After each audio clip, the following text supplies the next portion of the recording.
Let's keep an eye on that one. The Oldham fans are in good voice on the far side of the ground from us here at Brisbane Road. 1,200 tickets sold in the away section of the ground.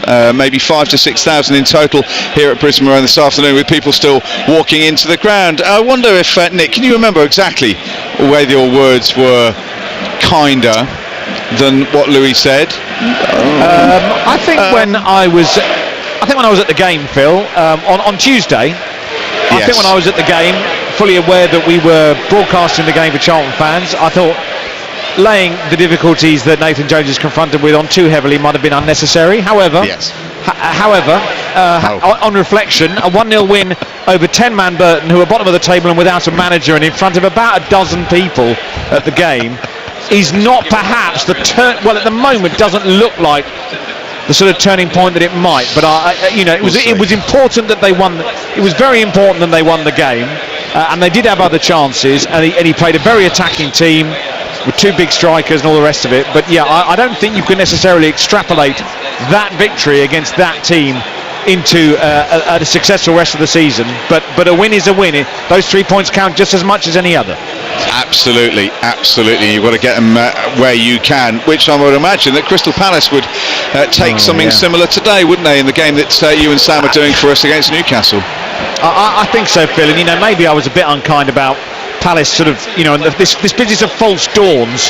It's all very well, I suppose, particularly in the Premier League, to sort of say, you should always be on these great runs of results and everything, and that a draw against Aston Villa only matters if you then follow it up by beating Newcastle. That might be slightly contentious on reflection, because every Premier League game is a challenge, and Newcastle United, as you mentioned early on in this section of our programme, we're a Champions League team not so very long ago. They're incredibly well resourced. Some of these players have cost tens of millions of most of the players that Newcastle have got tens of millions of pounds spent on them, so it will be a challenge. Newcastle are going to be smarting from that almost inexplicable result on Monday. I mean, I didn't watch the game, but I saw that and my jaw kind of fell open that West Ham were able to go up there and do that to Newcastle. So yeah, there are all sorts of elements at play here, and Crystal Palace are not a bad side overnight, but they are in this mess for a reason, and they need to turn these false dawns into actual proper dawns, and a victory today would help confirm that. 4 points from these two games, and then off to Ipswich, where again they could get something. Ipswich haven't won at home yet this season, don't forget. All of a sudden it will look better, but yeah, as ever, football toys with football fans, doesn't it? Really, it can be particularly in the Premier League, it can be so unforgiving. It's 1 defeat in 4, isn't it, for Palace coming into this game in the Premier League? So I'm not sure if you talk about that as an uptick in form. But if they were to win today, it's 1 defeat in 5. It would be the equivalent of 8 points from 15. Then that does feel like as if it's an actual sunrise rather than a false dawn. Do you know what? What they need to do today is score goals at home. Yeah. Actually, that is what it, because 3 goals at home so far this season. I mean, that is pitiful. I can't even dress that up. We're about to start December, and 3 goals at home. Oh yeah, the glad all over's just kicked up. We thought it'd disappear. So where's the teams were halfway towards the halfway line? There was no glad all over. It's like the Ravens leaving the tower here, Phil. But there it is. Everything's okay. But yeah, 3 goals at home so far this season for Crystal Palace is an unalloyed failure. Yeah. And that is what has got to be addressed. So yeah, to be honest, this game finishes 4-4. That's not the end of the world for Palace, because it'll mean players are, Eze's only got 1 in the league this season. Nketiah, as we said, hasn't scored a Premier League goal for Palace. Mateta is so mercurial, it's unreal. But yeah, if they can start helping themselves a bit, if Sark and Mateta and Eze can get on the score sheet today, that is probably job 1 of a series of jobs that need to be done this afternoon. Full commentary then on BBC Radio London this afternoon, live from Selhurst Park. Crystal Palace taking on Newcastle United with Sam Parkin and Nick Godwin. Yeah, thank you, Phil. Lovely discussion earlier on about where Crystal Palace need to go from here, and I suppose largely depending on how they get on today, how this incredibly busy period coming up will go. As we mentioned, they play Newcastle today, who have started to kind of slow down a little bit, I think it's fair to say. Then they go to Ipswich, then they're at home to Manchester City. I mean, who knows what state Manchester City are going to be in in 7 days' time. And then they've got to go to Brighton, which is one of those occasions where virtually anything can happen as well. So to go into this incredibly congested period with a home victory, only their second home victory of a Premier League season today, would be absolutely ideal. And they have received a major boost in that Eberechi Eze is, in the mind of Oliver Glasner and the Crystal Palace fitness team, fit enough to start this game despite being out for a month with a hamstring injury. He's ready to go from the start, which is hugely significant. Let's run you through the two lineups as we get ready to go here on BBC Radio London. Two changes for Palace from the team that drew against Aston Villa. Eze comes in for Justin Deveni, and Jefferson Lerma also replaces Chet Decoria, both on the bench. Eddie Nketiah also on the bench as well. So Dean Henderson, the goalkeeper, a back three of Trevor Chalobah, Mark Guéhi and Maxence Lacroix. The wing-backs are Daniel Munoz and Tyrek Mitchell, with Will Hughes and Jefferson Lerma in the middle of the field. Ismaila Sarr and Eberechi Eze supporting the main striker, Jean-Philippe Mateta. For Newcastle, Nick Pope is the goalkeeper, a back four of Tino Livramento, Fabian Schär, Dan Burn back from suspension, and Lewis Hall. In midfield, Bruno Guimaraes will sit in front of the back four, Sandro Tonali and Joe Linton ahead of him, and then Joe Willock and Anthony Gordon either side of Alexander Isak. On the bench at Crystal Palace, Matt Turner, Joel Ward, Eddie Nketiah back from injury, still no Premier League goals for Palace, Jeffrey Schlupp, Nathaniel Klein, Chris Richards, Chet Decory, Justin Deveni and Caleb Kapora. The changes for Newcastle: Martin Dubravka, Kieran Trippier, Callum Wilson, Harvey Barnes, William Alusa, Jacob Murphy, Miguel Almiron, Lloyd Kelly and Sean Langstaff. Those Crystal Palace players called into a huddle just outside the centre circle. A few words spoken by senior members of the team, I'm sure, about how significant an afternoon this could be for the Eagles were they to get 3 points against a Newcastle side who are in their change strip of all white. Not sure black and white stripes clashes with red and blue stripes. I'm sure I've seen them play in their famous Magpie colours here at Selhurst Park before, but on this occasion it's an outing for this white strip, and Palace get us started, and it's an early touch for Eberechi Eze on this near side. Clips off the heels of Anthony Gordon, who's starting on the right hand side of the attack by the looks of things for Newcastle, and it's going to be a throw-in which is taken by Mitchell, given away by Eze, goes out of play off Guimaraes. No, it comes off a Palace player in fact. It'll be another throw-in, and Tino Livramento is going to take this right in front of the Crystal Palace bench, just inside the Palace territory. Dean Henderson defending the Holmesdale end in these opening exchanges, and Gordon has to let that run out of play. Isak going in strongly, and Livramento has guided it back to Dan Burn, back in the side today after serving a suspension. He's going to use the former Chelsea player Lewis Hall down the left, and he sends the ball flying down that left hand side into the penalty area. It goes, it's headed away by Lacroix, comes out to Tonali 30 yards from goal. This is the first attack by Newcastle United down their right hand side, and Livramento's wriggled away from one and a second to the byline, stands it up towards the far post, flicked away. Really important flick away for Crystal Palace as they were queuing up to turn it towards goal by Sarr, and it's cleared towards the halfway line. Sam Parkins alongside me. Palace has started a little bit nervously, Sam. They have, and I'm not sure Tino Livramento would have loved the floodlights being turned on. No, that was very strange. Very peculiar. Yeah, I didn't have time to get those words out, but yes, that was surreal. Yeah, and he dug out a brilliant ball towards the far post, which was well defended by Trevor Chalobah. It was Chalobah at the far post, yeah. Positioned. Good first Newcastle attack through the delivery of Lewis Hall's ball forward, left-footed, lovely ball into the channel for Willock to run onto and recycle for his team. So yeah, bright start from Newcastle. Yeah, Chalobah is the right of the three defenders, Lacroix in the middle and Guéhi on the left as Palace come forward. Here's Eze on the halfway line, wants to try and release Mitchell on that side, but he's been closed down by Anthony Gordon, runs back into his own half of the field. And Palace at the moment can't really get out of their own half, and then Will Hughes has overhit that pass. Eze can't keep it in, and it's another throw in to Newcastle just inside Palace territory. 2.5 minutes gone here on BBC Radio London. It is Crystal Palace 0, Newcastle 0, and now Guimaraes is chasing this back towards the edge of his own penalty area. Uses Nick Pope away to our left hand side. Great travelling support from Newcastle in the Arthur Way on the far side, and they're watching their team play forward from right to left. Here's Lewis Hall crossing the halfway line. Dropped into the middle of the field where Joe Willock guides it back to Byrne once again. There was some discussion, Sam, about how Newcastle were going to operate.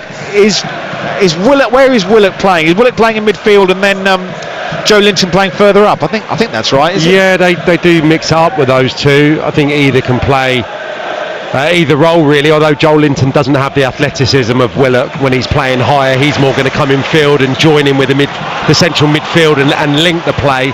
But a lot of coaches, a lot of managers like to go with that. They want one flyer. If they're playing this system, they want one flyer on one side, a la Gordon, and they want someone who's a little bit more intricate maybe on the ball on the opposite flank in Joe Linton today. So that's an interesting facet. And I think with Palace, Nick, where Sarr's going to line up, I think that's going to be really interesting, because I think there was quite a lot of people that were suggesting he was up with Mateta at Villa Park. I think it's a bit of a hybrid role. I think when they lose the ball, he just drops off a little bit into the space to the right of Eza, so there's 2 10s, but then when they get the ball, and you see now that they're just lining up for a free kick, he's right up there in between full-back and centre-half, almost as a centre-forward. So his strongest asset is his pace, running towards goal, not taking it to feet in between the lines like a Eza, like an Elise. So to get the best out of him, he needs to be running off the flicks of Mateta towards the opposition's goal. Eze nearly pinches it from Livramento's toenails on the edge of the Newcastle penalty area. Now Lacroix steps in on halfway and drives forward, and he's run an awful long way here. Tonali comes across to deal with him on the edge of the Newcastle box, and he's been forced to his own corner flag. Well, that was sort of Sol Campbell-esque really from Lacroix, and now Chalabar's doing the same thing. Pacey run, gets it wide to Munoz on the right, low cross coming in, takes a deflection, takes it away from Sarr, and Newcastle are going to try and play their way out from the back. Joe Linton trying to turn defence into attack here, but he runs into traffic. Mitchell's going to have to step in inside the centre circle and win it back for Crystal Palace. A bit more constructive from the Eagles in the last couple of minutes or so. 0-0 here on BBC Radio London. Meanwhile, Justin Kluivert has put Bournemouth 1-0 up in their game at Wolverhampton Wanderers this afternoon. So that one is 1-0. Here it's 0-0. Earlier on, Watford 0, QPR 0, Oxford 1, Millwall 1. Those two games in the 12:30 kickoffs in the Championship. And in the FA Cup it finished Wealdstone 0, Wycombe Wanderers 2 in an 11:30 kickoff, would you believe, in the FA Cup second round. Here's a lovely ball forward by Mateta, nearly releases Munoz into the Newcastle box. A Newcastle player's gone down inside his own penalty area at the moment. The game will continue and then it'll go out of play for a throw on the far side, and it's now Wolves 1, Bournemouth 1. And now there are 2 Newcastle players down, 3 Newcastle players down injured. I think Isak, Joe Linton possibly. I think Willock's got up. Well, there was all sorts going on there for a second or two. Isak got a real kick on the shins. But yes, the physio team's working overtime at the moment. Coventry 0, Cardiff 1. Jakub Metier with the goal for Cardiff in is it Frank Lampard's first game in charge? He's actually got the reins of power, hasn't he? Yeah.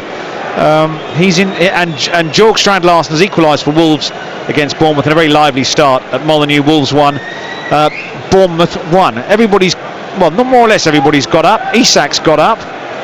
I think Joe Linton got caught in the face when Lacroix was running forward, that previous incident, and just went down maybe a little bit blurry-eyed.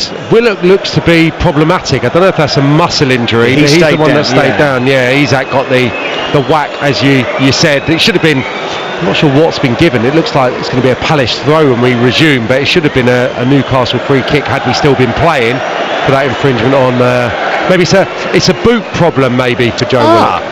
Well, he is either that or in the Stramash he lost his boot. The boot's now being reattached, although no, there's you're right, he's got a different boot on. He's now got 2 different coloured boots. One's got a kind of a gold ankle and one hasn't. I'm not sure what the sponsors are going to say about that. The game restarts. Newcastle down to 10 men momentarily. Joe Willock with a fresh boot on. Not to get into it too intently, I'm not even sure that's the same style. It's the same brand of boot, but I mean that's very Well, That's very different, isn't it? If you're playing with one King and one Mondial, for example. Indeed, absolutely, yes. I mean, different sizes, different heights, slightly different fit. It's going to go out for a goal kick. Palace want a corner, but it's a goal kick. Yeah, I mean, that's going to be uncomfortable, especially if you haven't warmed up in them, I would have thought. Anyway, he's on, and I think he is wearing two different styles of boot, which could confuse a footballer that hasn't got into a position where they're warmed up in them. It looks like the physio's got a pair. I'll have a look to see if they're the same pair. Okay. When he runs past. Yeah, that's intriguing development. Bournemouth are now 2-1 up at Wolves, would you believe? Milos Kerkesh has scored. There have been 3 goals there in 8 minutes. We have played 8 minutes here at Selhurst Park and we've had none so far. Here's Eze driving forward through the middle of the field for Crystal Palace. He's going to try and play this forward for Mateta. On the stretch is Shah to make the important intervention. Then there's a foul by Lerma on Gordon. Free kick Newcastle inside their own half of the field. Yeah, it was a difficult pass to execute from Eze. You could see the movement of Mateta where he wanted it. Probably would have been in on his left foot for a one-touch finish, and when the ball got turned over, you see that difference in Crystal Palace. Lerma, 30-40 yards from the Newcastle goal, closing with intensity, stopping Anthony Gordon. Some may say that was quite cynical, but I think that's not a bad way to, if you can get away with it, not a bad way to approach things. Just stop Anthony Gordon before he's getting into gear. Coventry have equalised at home to Cardiff. Ephron Mason-Clark with the opening goal of the Frank Lampard era at the Rico. Here's Gordon down the right for Newcastle, running at the edge of the box. Interception by Lerma, lofted down the channel. Byrne and Mateta in a foot race. Mateta's won that foot race, but he's been forced wide down the left. He's got Byrne trying to inhibit his progress. Here's a cross floated towards the far post, looking for Munoz, but he's grabbed out of the air by Pope before the Crystal Palace right wing back can get on the end of it. It was a searching cross that eluded everybody in a red and blue shirt except Munoz, who got round the back, but Pope was able to grab it quite comfortably. Yeah, I feel every time I talk down on Dan Byrne, he turns in a performance. I'm not going to do it today, but understood. You know, that's an avenue, I think, for Palace if Mateta can get up against Byrne in a race like that. I don't think it's going to happen too much. I don't think there's going to be a great degree of space behind him for that reason alone, but yeah, I think if he can get isolated 1v1 Mateta up against him, he's going to win that sprint, that's for sure. Isak manages to funnel this out to Gordon. Tonali has gone hurtling forward, so's Livramento. This is cannoned off a Crystal Palace player and goes all the way through to Dean Henderson, away to our right hand side. Isak gets up again. He's been in the wars in these opening minutes, Alexander Isak, just holding his right hip, looking a bit war weary as he trudges forward to put a bit of pressure on Jefferson Lerma as Crystal Palace play out from the back on what is a very mild afternoon at Selhurst Park. We've had some very cold conditions, haven't we, all over the country, plus of course Storm Bert to contend with, but this is the mildest day for quite some time. It's 11 or so degrees out there. Perfect conditions for coming to watch your team play, and not, as Phil Parry has already highlighted, getting those Christmas card lists sorted, or dare I even say, doing some Christmas shopping. Here's Eze on the halfway line, uses Chalabar on the right, he gets it out wide to Munoz. There's no way forward for Munoz, so he goes back to the edge of his own penalty area, and Maxence Lacroix, who is, as I said, the centre of the 3 centre halves for Palace today. Henderson clips it long, Byrne wins the header against Mateta, and it's guided all the way back to Pope away to our left. Pope in a light blue goalkeeping outfit, Newcastle in their change strip of all white with what looks like turquoise trim, a bold fashion choice I suppose, but anyway, they're playing it around at the back. Newcastle, those Palace fans in the Homesdale continue their consistent support of their team. Livramento crosses the halfway line, Gordon goes back into his own half. I would say Newcastle have had the majority of the possession in these opening exchanges. Wide it goes to that left hand side, and Joe Linton, who is being watched by Sarr, manages to get it away from him. Lewis Hall bustles infield, gets closed down, so he's using Fabian Schär, who's going to play this wide to the left-hand side, and Joe Linton again. Some of the fans wanted offside, wasn't given. Cross floated past everybody, and it'll run out for a goal kick. Tyrant Mitchell gave up the chase much earlier than Anthony Gordon, which concerned me briefly, but it goes out of play. And now Alexander Isak is on his haunches again inside the Crystal Palace penalty area.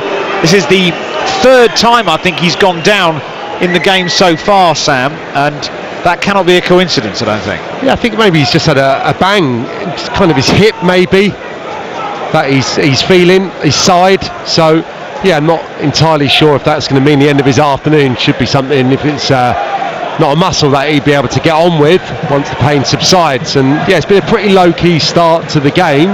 Interestingly, Newcastle, when they're defending, Willock seems to be going kind of left of a back five they're dropping into, and that's partly due to Lewis Hall, who's just kind of following Ismail Assar around when Palace are trying to build attack. So I think that's definitely something that Eddie Howe's looked at, probably a bit of additional cover and additional pace, and Willock dropping in and taking care of Munoz on Palace's right hand side. But yeah, not too much on either goal. Early sparring, lack of chances to this point. Very much so. Bourne would have taken the lead against Bath in the National League, in the National League, and Notts County have equalised against Peterborough 1-1 in that one. Here it's 0-0. As I said earlier on, Watford and QPR ended 0-0. It's now 9 unbeaten for Millwall after their 1-1 draw at Oxford. Wealdstone out of the cup at the second round stage. The next FA Cup focus after the 3 o'clock games is AFC Wimbledon against Dagenham and Redbridge, which is at 7:15. Remarkably, one of a series of fascinating kick-off times over the course of the next few weeks. As much of the football as possible will be live on BBC Radio London, but there's an awful lot of it about. Game's back underway. Newcastle down to 10 momentarily as Isak continues to get some treatment on the touchline. I think they want to get him back on, but he's been down 3 times now. They won't want to persist with that, I don't think. It doesn't look as if there's any real activity on the Newcastle bench, so Isak will be allowed to come back on, and he is going to enter the field of play with his team on the defensive. Here's Hughes, wide to Chalabar, who crosses early, looking for Mateta, cleared away. Guimaraes will try and launch a counter-attack. Hall clips it high towards the halfway line, where it's won in the air by Gahey, and now here's Jefferson Lerma on the edge of the centre circle. Uses Hughes, he drives it forward for Eze. He can't make proper contact, Eze, but it drops to Lerma, wide to Mitchell on the left. We're going to go to the G-Tech in a second.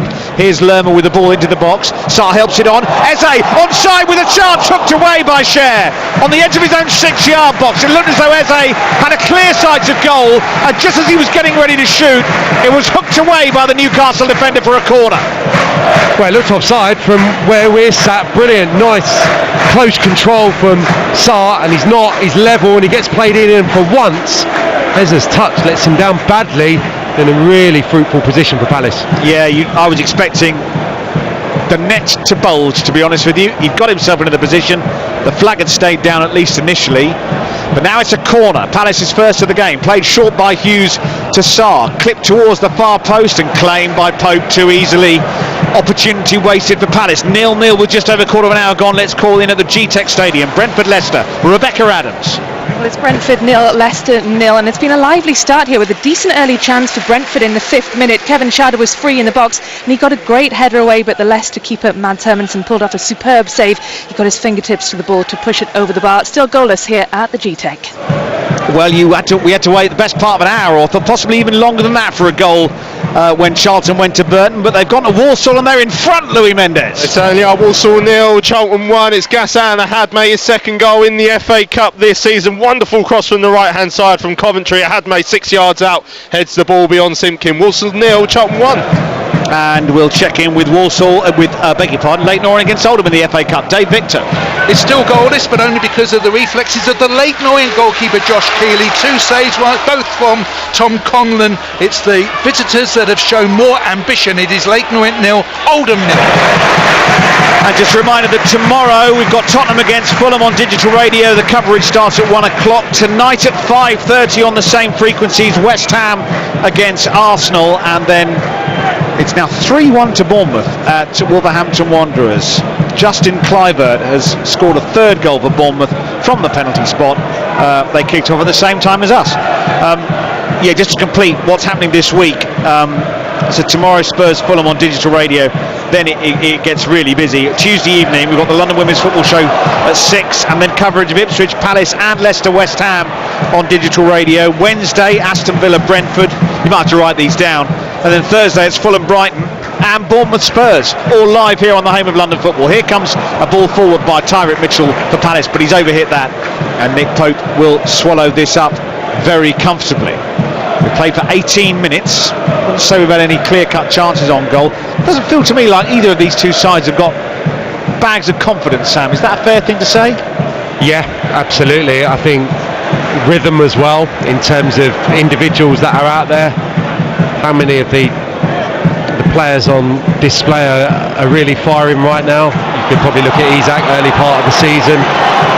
Joel Linton going down once more here. I mean, it's been completely disrupted this first half, not by a lack of quality in terms of what we're seeing, but the injuries, and especially to Newcastle. That's the third time the physio's been on. Yeah, this is a shoulder issue for Joe Linton. As he was challenged by Munoz, he landed quite heavily on his left shoulder, which is why once again we have a pause, and once again the Newcastle physio, whose steps must be absolutely off the charts already today. He's been scurrying around Selhurst Park like a mouse. Yeah, I think just going heavier into what we're just talking about there, I suppose Newcastle on their travels, there's definitely something there over a long period of time as well, from last season where they've really struggled away from home in comparison to at St James's Park, where I think, naturally, even in defeat the other day against West Ham, for a large portion of that game they were very good. Willed on by the home support, and for Palace it's just a product of the season they're having, isn't it, to this point, and probably you made the point early, yes, the omission, the loss of Elise, but Eza not maybe being at that standard that he's set across the last few seasons. Oh my goodness me. Now Isak sat down inside the centre circle. That's what that's all about. So Joe Linton gets up, and almost as though it was preordained, the moment Joe Linton gets up and leaves the pitch, Isak sits down. Well, I mean, that did look a bit suspicious, didn't it? I mean, it was almost as though the moment Joe Linton decided to regain his feet, Isak would go down. Now he's been pulled back up again. Well, it looks like he's going to have to be replaced. Yeah. And that was going to hurt my head momentarily. Would that mean that both of them would have had to go off and wait for 30 seconds before play was resumed? He's going to be able to be substituted now, so that's not going to... Yeah, the physio's already come into play. I would have quite enjoyed 11v9 for 30 seconds. I think Palace would have had to make sure they capitalise. What a strange little passage of events this has been. Newcastle players sitting down all over the place, and Isak can't continue. And coming on in his place will be Harvey Barnes, and we'll go to the G-Tech and Rebecca Adams. Well, we'd love to go to... Oh, maybe we won't go to the G-Tech and Rebecca Adams, but hopefully we will eventually. Meanwhile, Harvey Barnes comes on, Alexander Isak comes off, and this very, very, very bitty football match will continue. That's the first change of the game, even though there's been a million changes. And Callum Wilson is on the bench for Newcastle and has not been called upon, and he is comfortably the standout positional change for Isak. Sam Parker's made a very good point. Here comes Hall down the left for Newcastle. The game is finally restarted. He must just not be ready, Nick, in terms of his fitness. That's all I could think. And Anthony Gordon has deputised very well down the middle, hasn't he? But that is the one position when Wilson is fully fit that they'll be, feeling better about things and quite well stocked. But to lose Isak, that's a huge blow. Here come Newcastle again. They've won a throw-in high up the pitch. Let's call back in at Brentford and Rebecca. Well, it's Brentford 0, Leicester 1. There was consistent pressure from Brentford, but against the run of play, it's actually Leicester who've opened the scoring. Jamie Vardy was well placed on the edge of the box. He was brought down. Leicester would have had a penalty appeal had he not got his cross away. 2 for Kunda Buonanotte, who opened the scoring. It's Brentford 0, Leicester 1. Here come Newcastle. That's been stopped by Lacroix. He's going to try and pick out Sarr on that side. Now the referee's blown his whistle. There's a Palace player lying down injured this time, and it's Munoz. He's been caught on the edge of his own penalty area. It is a slight exaggeration to say we've had more time with players lying injured on the ground in this game than we've had actual action. But when I say that is an exaggeration, it is only a slight exaggeration. He's going to get up, Munoz. He's going to be okay. But I think we're already into the realms of 5 or 6 minutes of added on time at the end of the first half. Yeah, we could be here all night. I mean, it was quite a thumping challenge. He apologises as they run back into position from Joel Linton into Munoz, but I was just thinking, please don't go to the ground. And please, everyone inside here has had enough. Everyone's had enough, to be honest with you, and there's now going to be a very concerted effort made, I'm sure, by everybody not to have much more injury time in this first half. It is still 0-0. We've had no real chances on goal as yet. And Lewis Hall is back inside his own half of the field. Tonali drills it forward. Here's Guimaraes for Newcastle in the centre of the field. Livermento's got forward and he's going to feed this down the right hand side, and scampering after it is Barnes, and he skipped into the penalty area. Across the face it goes and no one is able to touch it in. Anthony Gordon had made a run into the penalty area, but he couldn't get hold of it, and it skidded past all of the Newcastle players, and to be fair, all the Palace players as well. First look at goal for Newcastle, really. Yeah, I thought it was a good decision from Harvey Barnes to just try and thump it at Gordon. Essentially, it would have just needed ricocheted one touch, wouldn't it, from Gordon instinctively towards the target had it landed at his feet. Munoz's pass at the other end goes behind Mateta. You can hear the groans from the Palace supporters. They thought there was a chance for Mateta to run through on goal. Fabian Schär was the player who'd had to have dealt with it, but it went behind Mateta. Didn't actually see where the ball had gone. 0-0. Yes, we've had a statistic here. Total shots 0-0, not just the scoreline. The actual attempts on goal for both these sides. To be fair, the ball hasn't been in play much, which is one of the reasons why this game has had absolutely no fluency whatsoever. Charging down that left-hand side goes Joe Willock for Newcastle, but it runs out of play for a goal kick, and there's been another goal at the G-Tech. Here's Rebecca Adams. Yes, there has. It's Brentford 1, Leicester 1. A quick break from the Brentford players, and Joanna Wissa poked in from close range to get that quick equaliser. Brentford 1, Leicester 1. 0-0 here. We've had 25 minutes in the first half here on BBC Radio London, and Oliver Glasner is on the edge of his technical area getting some instructions on. Don't go down, or there'll be a riot. Nick, you make a good point about the 723 injuries that we've witnessed so far, but to go 25 minutes of any game of football without a shot of any note is some going. Let me tell you. Crystal Palace have had one corner and they've frittered it away, as they should have shot, but Cher took it away from him. And Newcastle haven't had any shots at all, because most of their players, particularly their attacking players, have been down injured for large parts of this first 45 minutes. Isak has departed. Here's Barnes on the halfway line. He's looked quite lively already, actually. Willock goes wide to Joe Linton on the left-hand side. Plays it forward to the edge of the box, and Hall once again. Joe Linton gets held up. Mateta's pinched the pocket of the Newcastle player, and there's a chance to counter-attack here for Crystal Palace. And Eze and Sarr, even they didn't really believe they were going to break forward, and Gordon steams across and knocks it out of play. Well, I thought there was an opportunity for a shot there. Lewis Hall on his left foot turned it down. The opportunity that is to shift it to his left to Joel Linton, who was dispossessed.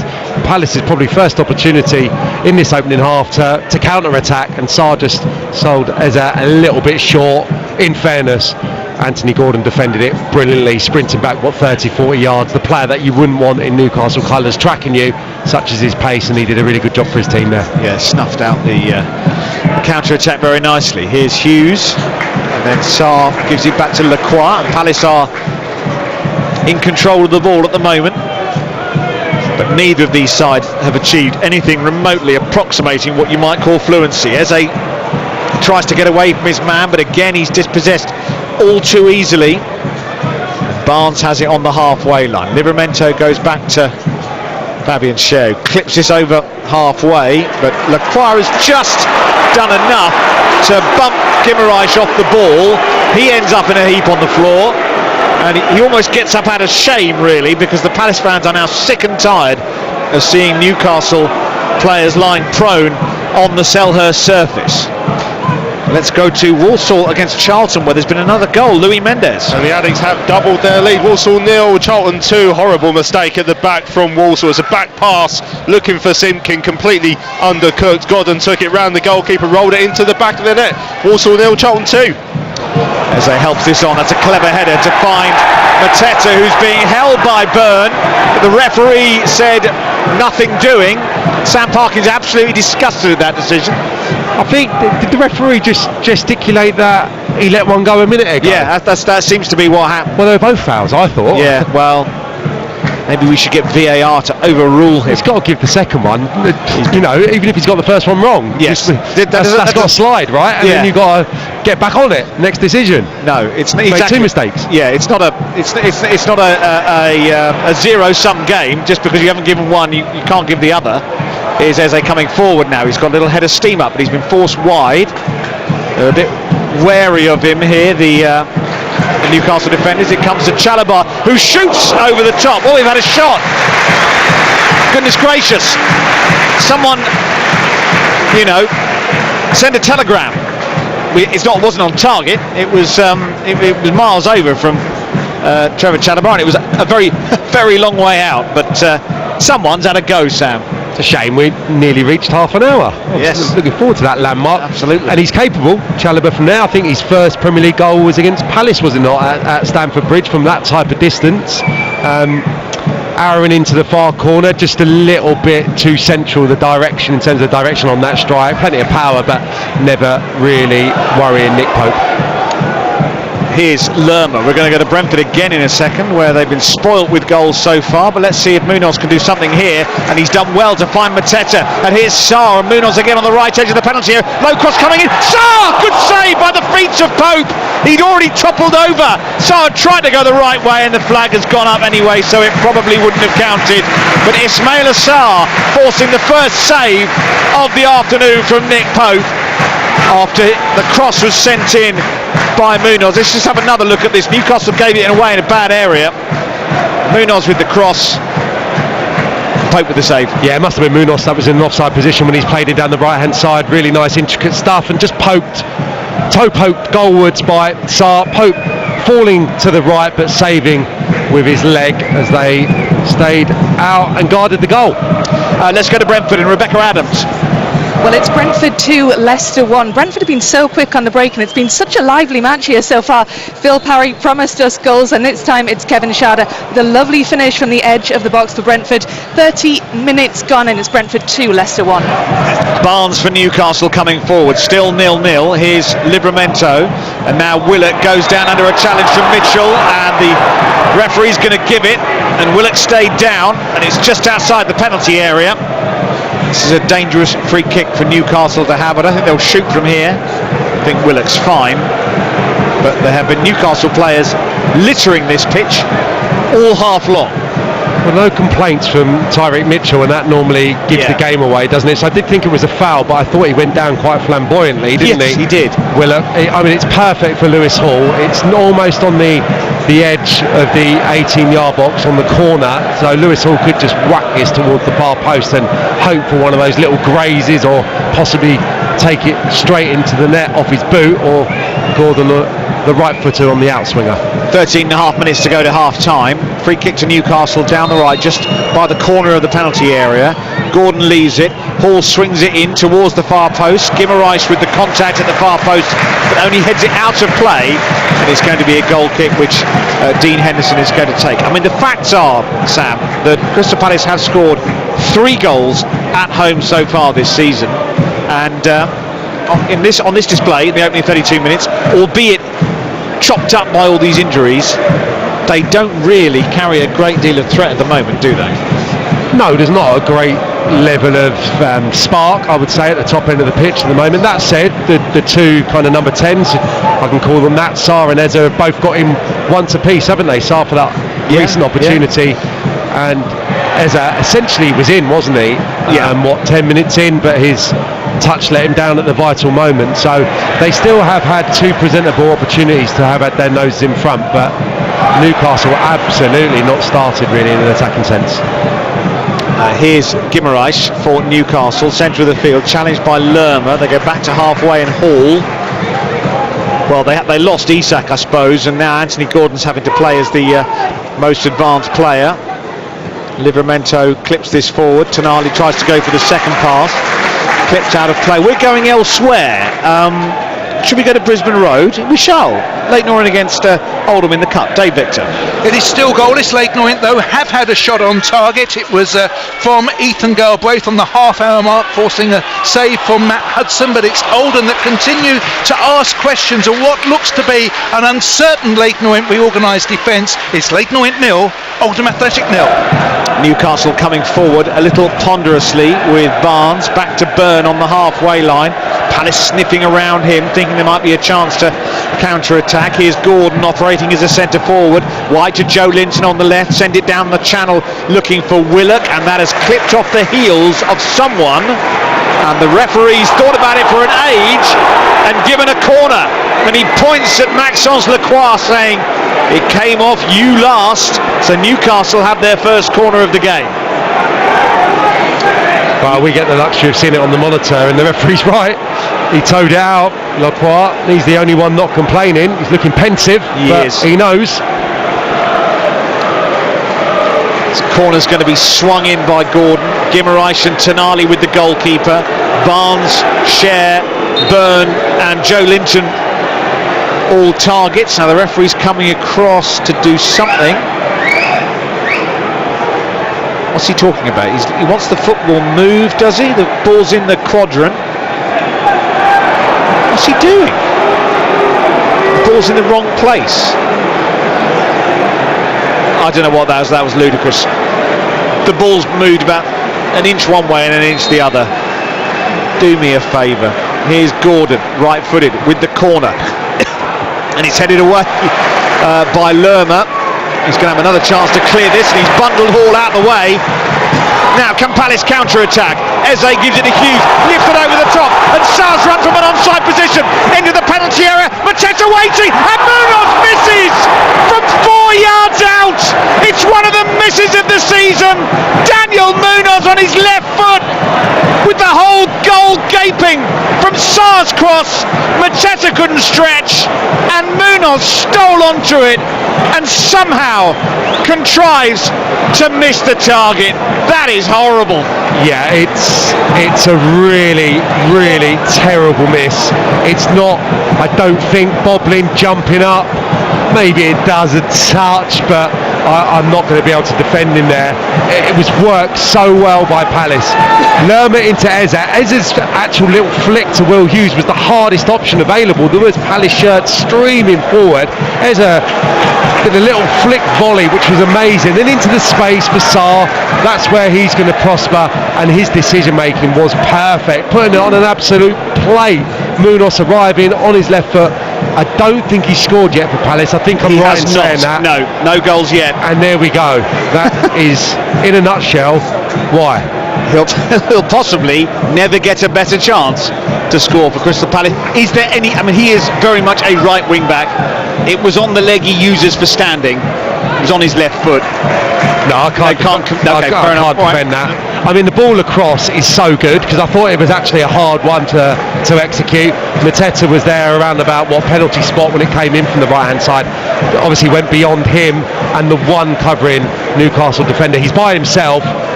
Nick Pope is scrambling across to the right hand side of the goal, so he hasn't got the whole goal to hit, but he's still got a large portion of the left hand side to just pass it into. I mean, it's pretty dreadful. I say it before, I'll say it again. 3 goals scored at home this season for Crystal Palace. That should have put 25% on the margin. Oh well. It is 0-0, and we've got 8 minutes of the first half to go. And here is Fabian Cher, who goes back to Pope. Crystal Palace really, we talked about there not being many chances. Well, Daniel Munoz has just missed absolute sitter. Here's Willock down the left, cut out by Munoz, who wins it back. I just hope for his sake he gets an opportunity to score later on this afternoon, because that will keep him awake at night. May well keep me awake at night, that chance, to be honest. But given away by Palace. Here's Guimaraes, turns it forward looking for Gordon, cut out though by Lacroix, who clears towards the halfway line. It's easily tidied up by Hughes. They've gone to sleep, Newcastle in the midfield. Here's Mitchell. Palace unable to capitalise though. Newcastle have reorganised. Goes back to Henderson. We'll hear about another shocking miss at Brisbane Road apparently. Here's Dave Victor. Sorry. Lake Noent certainly riding their luck. It was easier, it would appear, for James Norwood to score in the 34th minute after Fondrop had found the striker with just 3 yards outside the penalty area and inside the 6-yard area, and somehow from point blank range his shot went over the bar. It remains Lake Noent 0, Oldham Athletic 0. Sarr fouled by Guimaraes, charging towards Newcastle's goal. It's a free kick. Not quite sure how far out it's going to be once the referee decides where to sight the free kick. It's to the right, quite wide, and it's between 25 and 30 yards from goal. No card for Guimaraes. He stopped Sarr, who was heading at full speed. Eze is going to take this free kick, and I think he's going to clip it into the penalty area. They've sent Chalabar forward.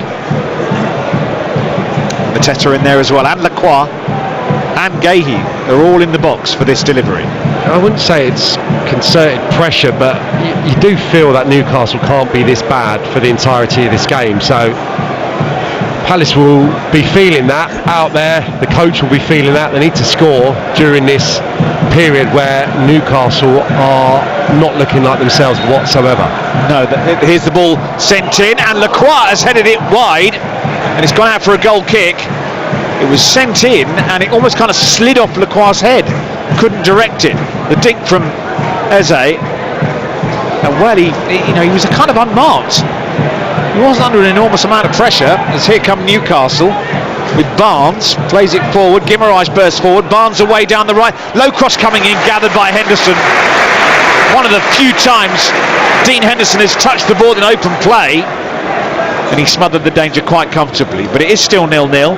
We've got 5 minutes of the first half to go. Yeah, in fairness, Harvey Barnes' two little raids down the right hand side has been quite problematic for Palace, provided them with a couple of hairy moments, but I'm just trying to find Ed. I can't remember Newcastle having the ball in the 18-yard box. I mean, there was maybe a couple of headers, but they've not been able to work it into the final third with any quality into the striker's feet, any meaningful touches in comparison to Palace, who have obviously had those 3 opportunities now. So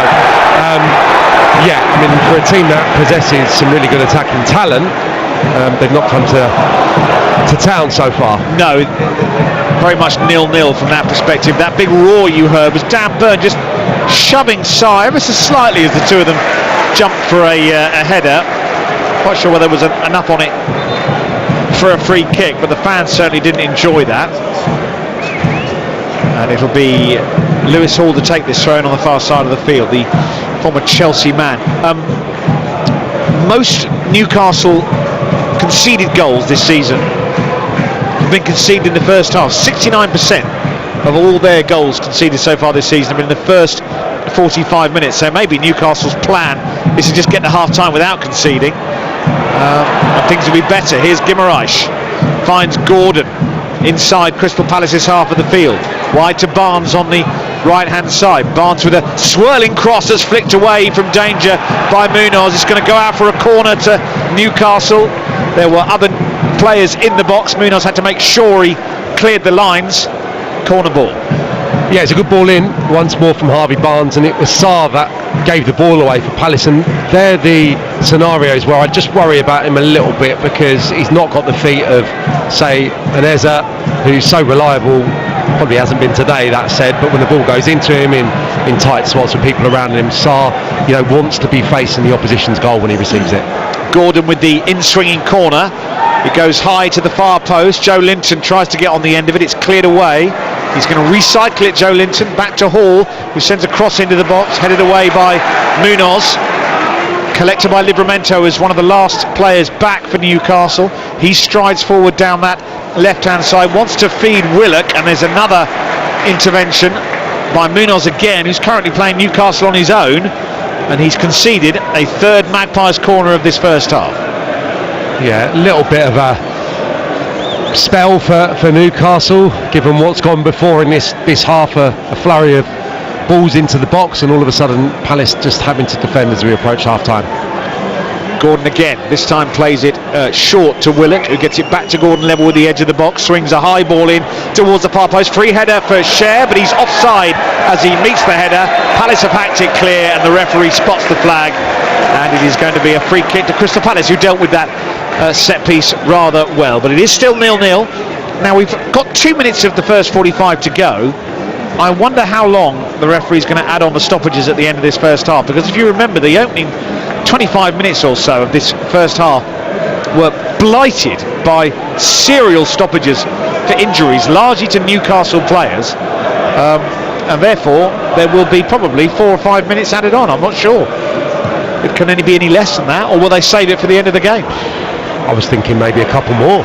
Oh goodness, right, okay. I was hoping you were going to ask me and give me a minute each way.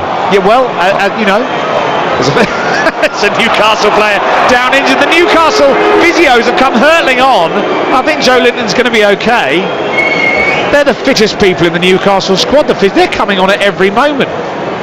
It's almost like they're in their starting blocks. The moment a Newcastle player hits the deck, they come charging onto the field of play.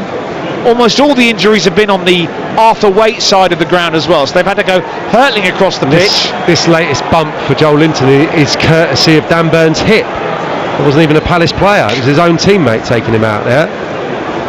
A very strange first 45 minutes. So, Sam, as we did in rehearsal, how long do you think is going to be added on at the end of this first half? If I'm allowed a minute either side. Absolutely you are, yeah. I'll probably go 6, you know. You reckon? My goodness, that means we have quite a bit of time left in this first half. We're in the last minute of the 45. If you were with us earlier on, you'll have heard us describe. I over-egged the pudding. I'm feeling like that now. No, I mean there was the Isak business was now there's a foul by Lerma on Livramento, who astoundingly gets up straight away. That wasn't in the game plan. Well, the proof of the pudding will be in the eating, and that pudding is going to be served up, if I can extend the metaphor yet further, by the fourth official. Right now, 5. There we are. You had your minute either way. Parkin scores. 5 more minutes to add on after a very disjointed, bitty first 45 minutes of football. It slightly illustrates why these two sides are not in great form, and certainly indicates why Crystal Palace are in the difficult position they find themselves in at the moment. 0-0. We've got 5 more minutes of football at the end of this first 45 minutes. The major delay was the serial injuries to Alexander Isak, who eventually just had to come off almost out of sheer boredom, really, because he'd spent so much time sat on his backside. And here's Joe Willock coming forward for Newcastle, now approaching the edge of the penalty area. Hughes holds him up into Guimaraes in a central position. Livramento scampers down the right. He's got Barnes outside him. Oh dear, Livramento's overcooked that, and it rolls past Barnes and out of play for a goal kick. We will catch up with the game's kicking off at 3 o'clock. Not that there's that many, because of the extraordinary number of kick-off times we're being treated to at the moment. Brentford, Leicester, Leyton Orient, Oldham, Walsall, Charlton. News of all those games on the way. Finished Watford 0, QPR 0. Another useful point for Rangers. Oxford 1, Millwall 1. Both those games kicked off at 12:30. Millwall unbeaten in 9 now. Ball forward by Eze. Mateta chasing it. Pope has to clear that on the fly, out of play for a throw-in. And if you're a Wealdstone fan hoping to hear your team's name in the third round of the Cup, or the draw for the third round of the Cup, then I'm afraid not. They were beaten by Wycombe Wanderers by 2-0 at Grosvenor Vale on the telly in the 11:30 kick-off this morning. Here's Will Hughes on the halfway line. We're playing the second minute of the 5 that the referee said he'd add on. Lovely threaded ball by Gahey to Eze, who gets it to Mitchell, who tries to fire in a cross. It's deflected behind. Crystal Palace have earned their second corner of the game in the 3rd minute of first half stoppage time. Yeah, it feels like a while since we've been looking left, Nick, and seeing Palace in the final third, looking threatening. That's probably his best moment in the half, when he flicked it over the head of Livramento, then played in Mateta. He's looked a little bit off it, and I think probably a reoccurring theme that he takes a little bit of time when he comes back from injury to get up to speed. I think his touch has been a bit loose.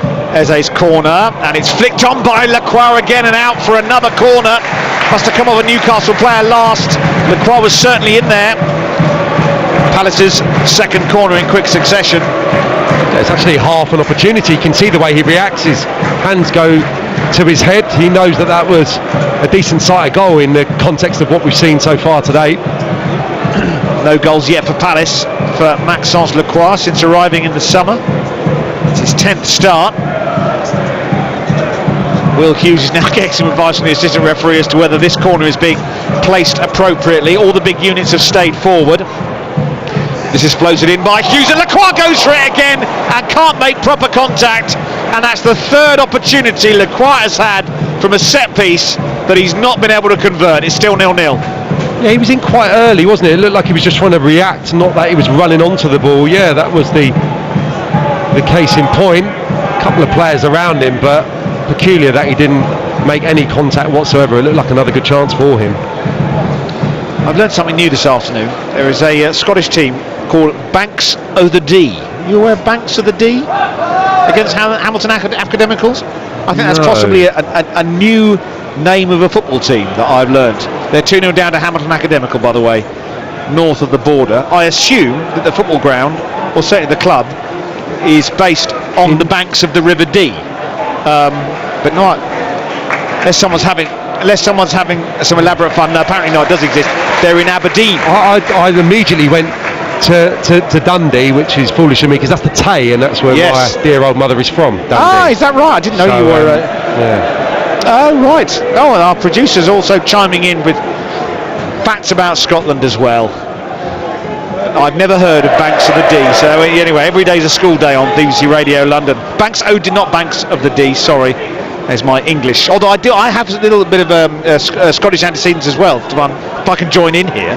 But yeah, Banks OD 0, Hamilton Academical 2. Ollie Shaw has scored in first half stoppage time. On the subject of first half stoppage time, we've nearly had our 5 minutes here, and it is Crystal Palace 0, Newcastle 0. Palace with one massive chance Daniel Munoz will not want to see, and a few half chances.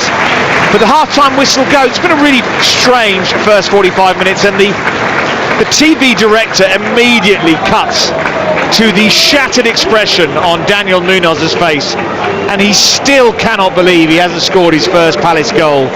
He looks like a man who expected to win the lottery, and in the end it cost him a fiver. Absolutely shattered expression on his face as he makes his way down, because Crystal Palace have found goals hard to come by at home this season, just the 3 so far, but that was a massive opportunity to take the lead. I haven't written down any Newcastle chances because, to be perfectly honest with you, there haven't been any. They've lost Alexander Isak, and they've really created very little / nothing in the final third of the field. It's all about that massive Munoz miss with 10 minutes of the first half to go from Ismail Assar's cross. That would have changed this contest substantially. As it is, though, because with his left foot he put it to the right of the post rather than inside the post.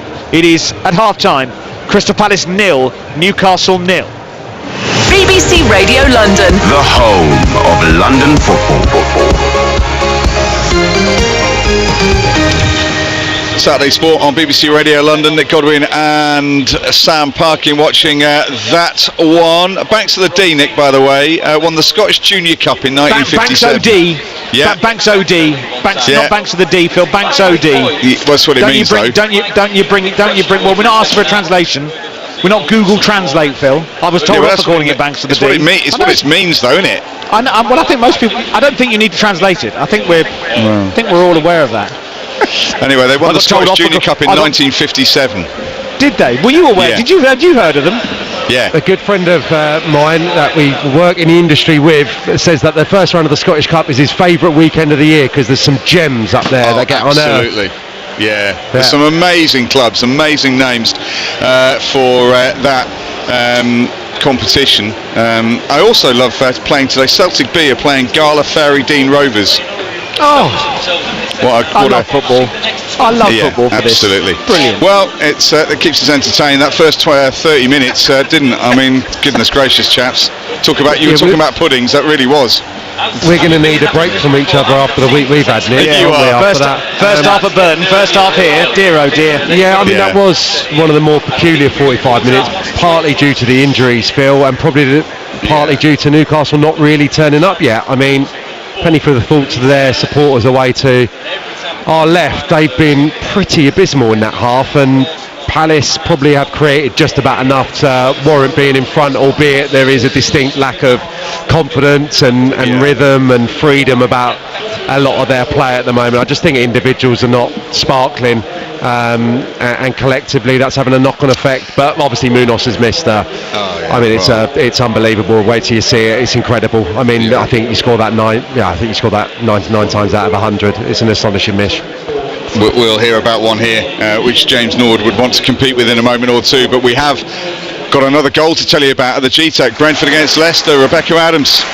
Well, you promised goals, Phil, and at half-time it's Brentford 3, Leicester 1. Brentford made a really bright start and they had a superb chance on 5 minutes through Kevin Schade, who forced Leicester keeper Matt Hermansen into a fingertip save. But it was Leicester who opened the scoring against the run of play through Facundo Buonanotte on 21 minutes before Brentford found an equaliser just 4 minutes later as Johan Wisser tapped in from close range.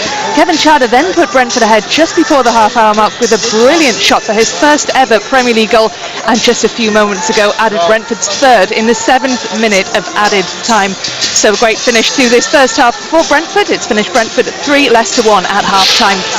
Brilliant, thank you very much indeed. So 3-1 to Brentford in that game, 0-0 Crystal Palace against Newcastle. What about here at Brisbane Road? Dave Victor's been watching and no goals, Dave. A shout for a penalty and a miss that's going to equal what the Crystal Palace fans have witnessed.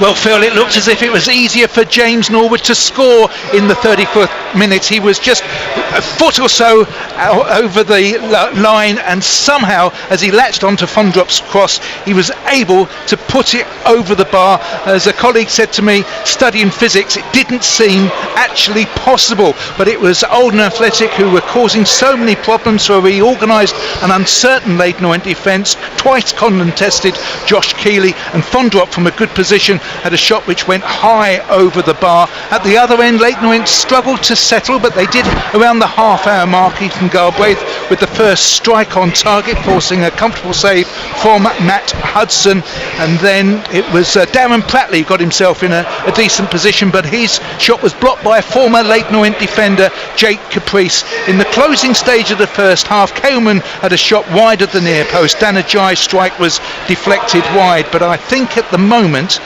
Mickey Mellons will be more frustrated by the half-time scoreline of Leyton Orient 0, Oldham Athletic 0. Did you think that was a penalty though on Darren Pratley when he was dragged down earlier in that first half? It did look as if that there was a good shout for it. I'm not sure the referee had a clear sight. Well, the bit that was interesting is that Darren Pratley didn't complain. No. It was Brandon Cooper who I think also might have been impeded at that point, and he was definitely complaining. But I thought it was interesting that Darren Pratley, who liked a complaint or two, just got up and got on with it. Fair point, Dave. Thank you very much indeed. Right, let's go to our other FA Cup game this afternoon. Walsall against Charlton. Louis Mendes. You've seen some entertainment, Louis. Certainly have, and I've seen a couple of goals as well. Half-time, it's Walsall 0, Charlton 2. So the Addicts with 1 foot in the third round already. They had the lead on 16 minutes. Ghassan Ahadme with his third goal of the campaign. Excellent cross from Coventry, and Ahadme 6 yards out, able to head home. Then on 28, the Addicts doubled their lead. Horrible moment for Brandon Comley in the Walsall side. His back pass to Tommy Simpkin was loose.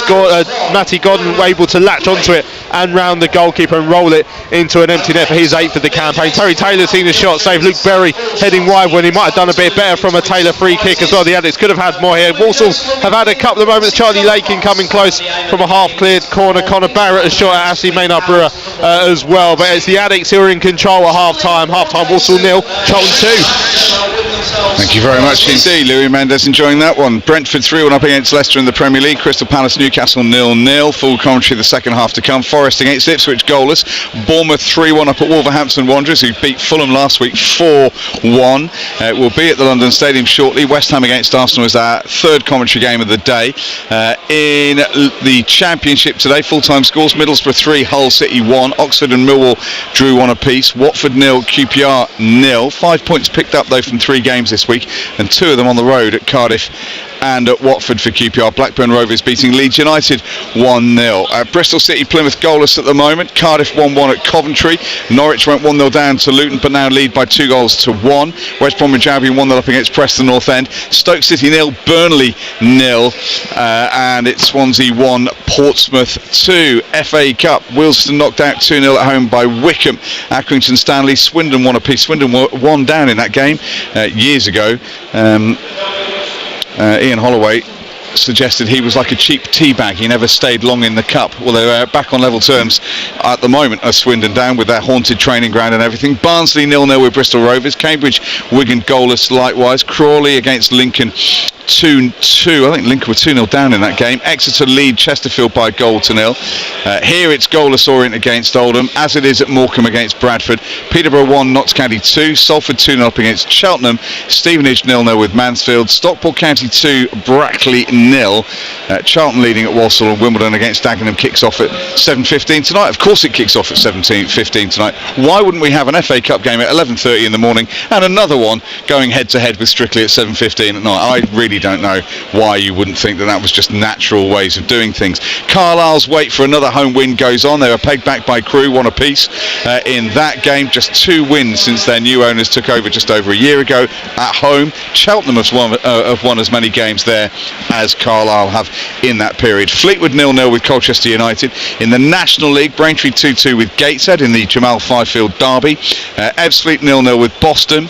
Southend lead at Halifax 1-0. Barnet 0-0 at Hartlepool at this moment in time. Sutton United filed goalless.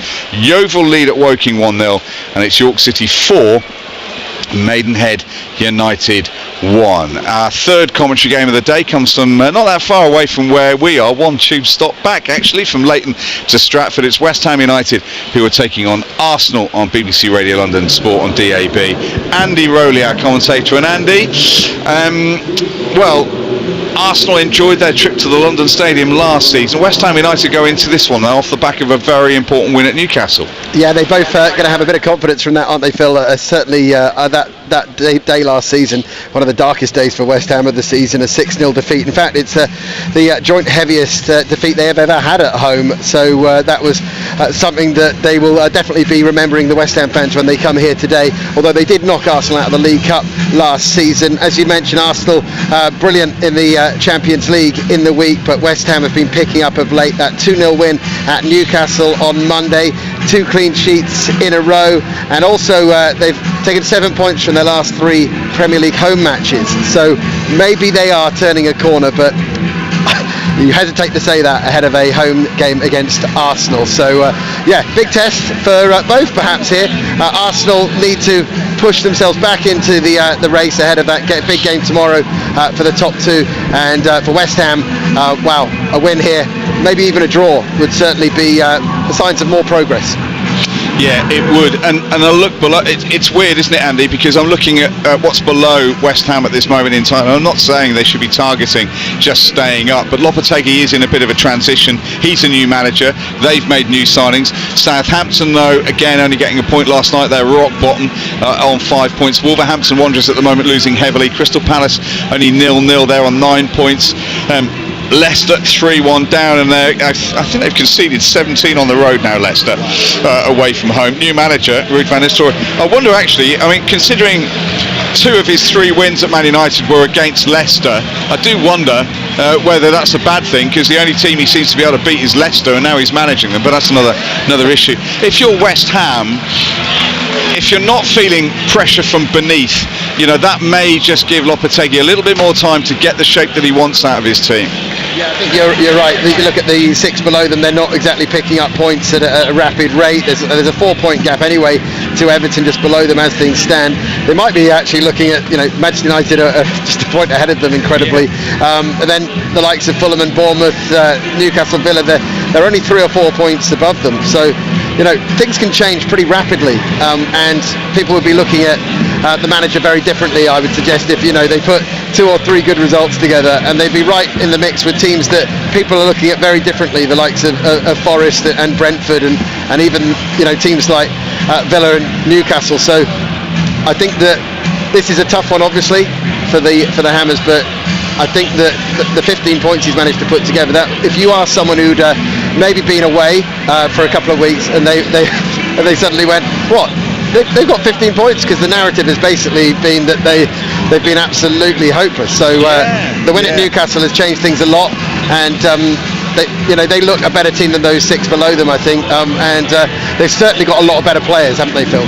Yeah, absolutely. As for Arsenal, they had a bit of a blippy sort of spell just before the international break. They've hit the ground running coming back from that. And whilst Liverpool are 9 points ahead of them at this moment in time, a win this evening is going to be a very positive thing for Arsenal, just with the look at the table as well. Puts a bit more pressure back on the likes of Chelsea and also Man City. You can't buy a win at the moment. Yeah, it would be massive, and that level of points with Chelsea as well. It's another thing to consider. That's not exactly where they would have expected to be, I would suggest, given how well they've done over the last 2 seasons, and Chelsea having even more of a change at the moment than many other clubs. But yeah, a win today would take them above Brighton and Man City temporarily, close that gap potentially on Liverpool. And I think that they've had a really tough run of fixtures.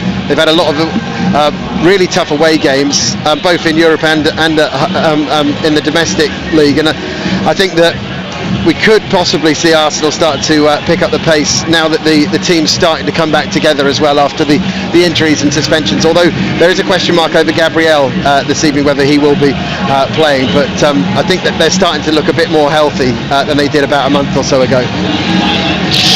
Yes, they certainly are. That has been key. I mean, the Odegaard absence was actually very, very seriously felt. Oh yeah, and the goals, in the last couple of games, they're starting to flow again, aren't they? They're starting to look like their old selves. You look at the way he links up with Saka in particular, just seems to make Arsenal tick in a completely different way. And lest we forget, Lisbon, they put 4 past City, didn't they? And I know City are in a real slump at the moment, but that's still something. And then Arsenal go and produce that result there, because Lisbon Sporting have really not given up any points really at home in domestic competition either. So that was a great performance from Arsenal. Andy, thank you very much indeed. Back to Selhurst Park in a minute, but there has been a goal here at Brisbane Road just at the start of the second half. Extraordinary stuff from a corner kick. The Oldham fans are on their feet, I can tell you, because Oldham Athletic have scored.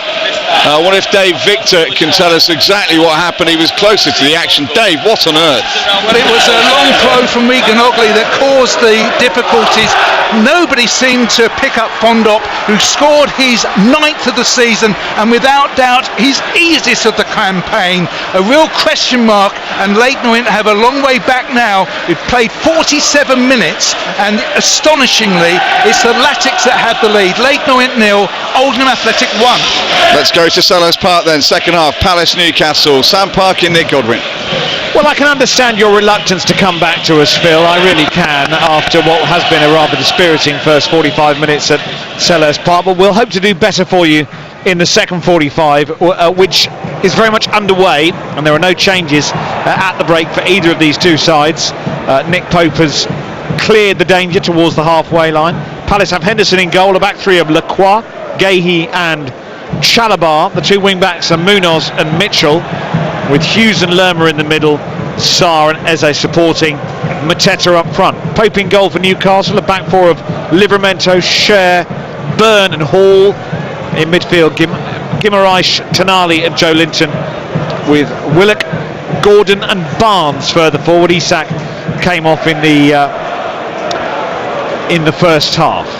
The changes to Palace: Turner, Ward, Nketiah, Schlupp, Klein, Richards, Decore, Devaney and Kapora. As Newcastle try and make progress down their left, they've got Dubravka, Trippier, Wilson, Osula, Murphy, Almiron, Kelly and Longstaff as their available alternatives. Here come Newcastle down their right hand side. I was shown a graph at half time for Newcastle's XG, and I know you can read too much into these things, but I think it's fair to say their expected goal ratio, or whatever it's called, was not very high. In fact, it was very low.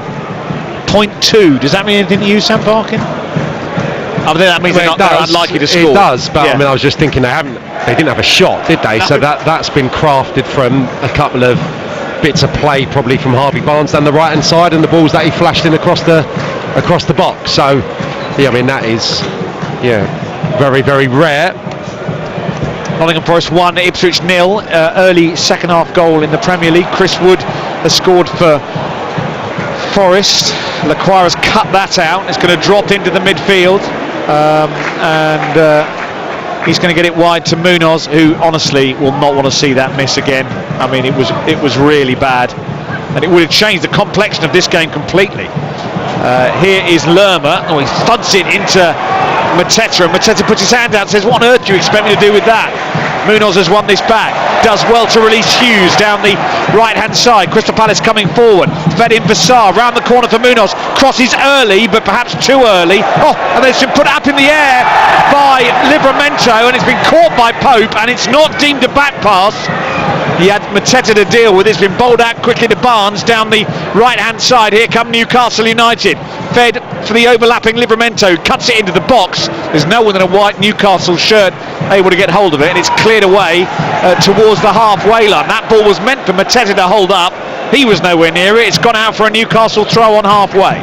Yeah, I didn't think that was the worst idea from Munoz, just putting it in first time, so potentially Mateta could have met it on the run, but it was just a little bit too floated, and Newcastle were able to clear their lines. And I was with you on that Lerma pass into Mateta. I mean, Mateta could have done better with it, but still it was thumped him from about 10 yards away into his shins. Real lack of quality from Lerma when it was on to just lend it nicely on the deck into the centre forward. Cardiff now 2-1 up against Coventry, and now Henderson has come a long way out of his goal, and he got in a bit of a tangle with Anthony Gordon, and Lacroix has to prod it behind for a corner to Newcastle United, their fourth of the game, their first of this second half. Not quite sure what Dean Henderson was doing there. Came for the ball, never got it. In the end, neither Gordon or Henderson got it, and Lacroix had to take evasive action. Yeah, that was a good chance for Anthony Gordon. I mean, had his touch been more assured, he would have been in. Yes, the angle would have been acute, but the goal would have been empty. Gordon with the corner, right-footed, clipped to the edge of the 6-yard box, pushed away by Henderson, gets enough on it to take it out of the box, and then galloping down that left-hand side goes Lerma, and he's going to try and send this forward. There's a touch by Hughes to try and release Sarr, but the ball is cleared away by Newcastle. It was Mitchell actually on that side who nearly released Hughes and then Sarr. Newcastle won it back with Gordon.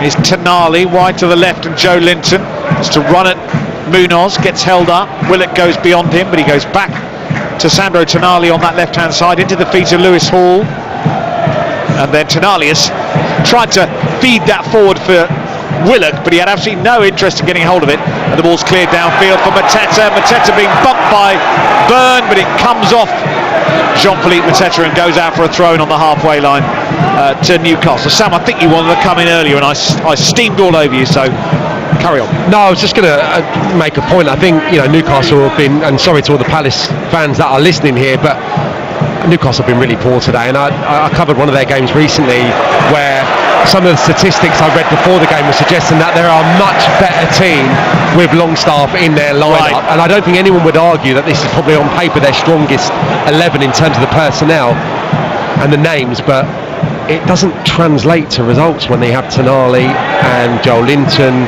and Guimaraes in the midfield as a trio.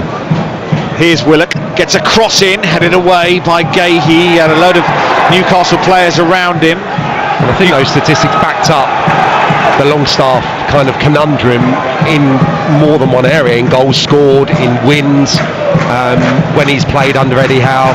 So, yeah, I'm sure he could be introduced at some stage. Is he involved today? He is involved today. He is on the bench. It just doesn't click, and you'd think with Tonali and Guimaraes there'd be so much quality there. There is so much quality there, but for whatever reason, sometimes that balance is just off. Lerma has fouled Barnes on the corner of the Crystal Palace penalty area. It's gone very quiet inside Selhurst Park. We've played for 7 minutes of the second period, and it's 0-0. This free kick looks dangerous. It's not far from the corner of the Palace penalty area. Gordon standing over it. Byrne in the box. Cher, Joe Linton. Lewis Hall is also standing over the ball if he wants to dink this in. And here's the delivery. It's Hall who plays it square for Tonali. He gives it back to Gordon, who slips into the box, and it's gone in. It's an own goal, I think. Anthony Gordon's getting the congratulations. Newcastle have scored. It was a set-piece goal that worked really nicely. Fed to Gordon on the right edge of the box, and he slid it across into the 6-yard box, and I think it's gone in off a Crystal Palace player. The Newcastle players have run all the way over to their fans, and they're all embracing. Palace are behind 8 minutes into this second half. Anthony Gordon, the final Newcastle player to touch it. There's a bit of the advertising hoarding has collapsed under the weight of the Newcastle fans charging forward to celebrate. There are some stewards under there. I hope they're okay. But it is Crystal Palace 0, Newcastle 1. Yeah, sometimes I think you have to credit the opposition for a really inventive free kick. Played square by Lewis Hall, round the corner from Tonali. Gordon gets in, and it's Chalobah. Is it Gahey? I'm not sure who's in there, but yeah, it cannons in off a Palace player. Own goal from Gahey, I think. And yeah, you're right. Yeah, it's Gahey that's in there, and it's put across the line. Really can't do anything about it. He's just looking to cover the goalkeeper on the line. Goes through his legs, actually, Henderson. There's a number of Palace players there. It felt inevitably from where we're sat it was going to cannon in off one of them. Gahey's going to have the mark against his name, but again, I think you just compliment a really well worked free kick on the training ground. You see, this is where Crystal Palace have a problem, because for all the good players they've got, and for all the potential that they've shown in recent seasons, and for all the good results they've got periodically, losing at home to Newcastle when Newcastle have been absolutely awful is a chastening thought and a chastening experience for these Palace supporters, because we were talking about how little threat they've carried. Now, is Eze onside here as he breaks forward down the left for the Eagles? Flag's gone up in the way that assistant referees wait and wait and wait and wait. With 9 second half minutes gone, that Munoz miss becomes even more glaring, and Palace now have to try and find. Oh, I think he's on as well. He was miles on, and that was my sentiment when it was played out live.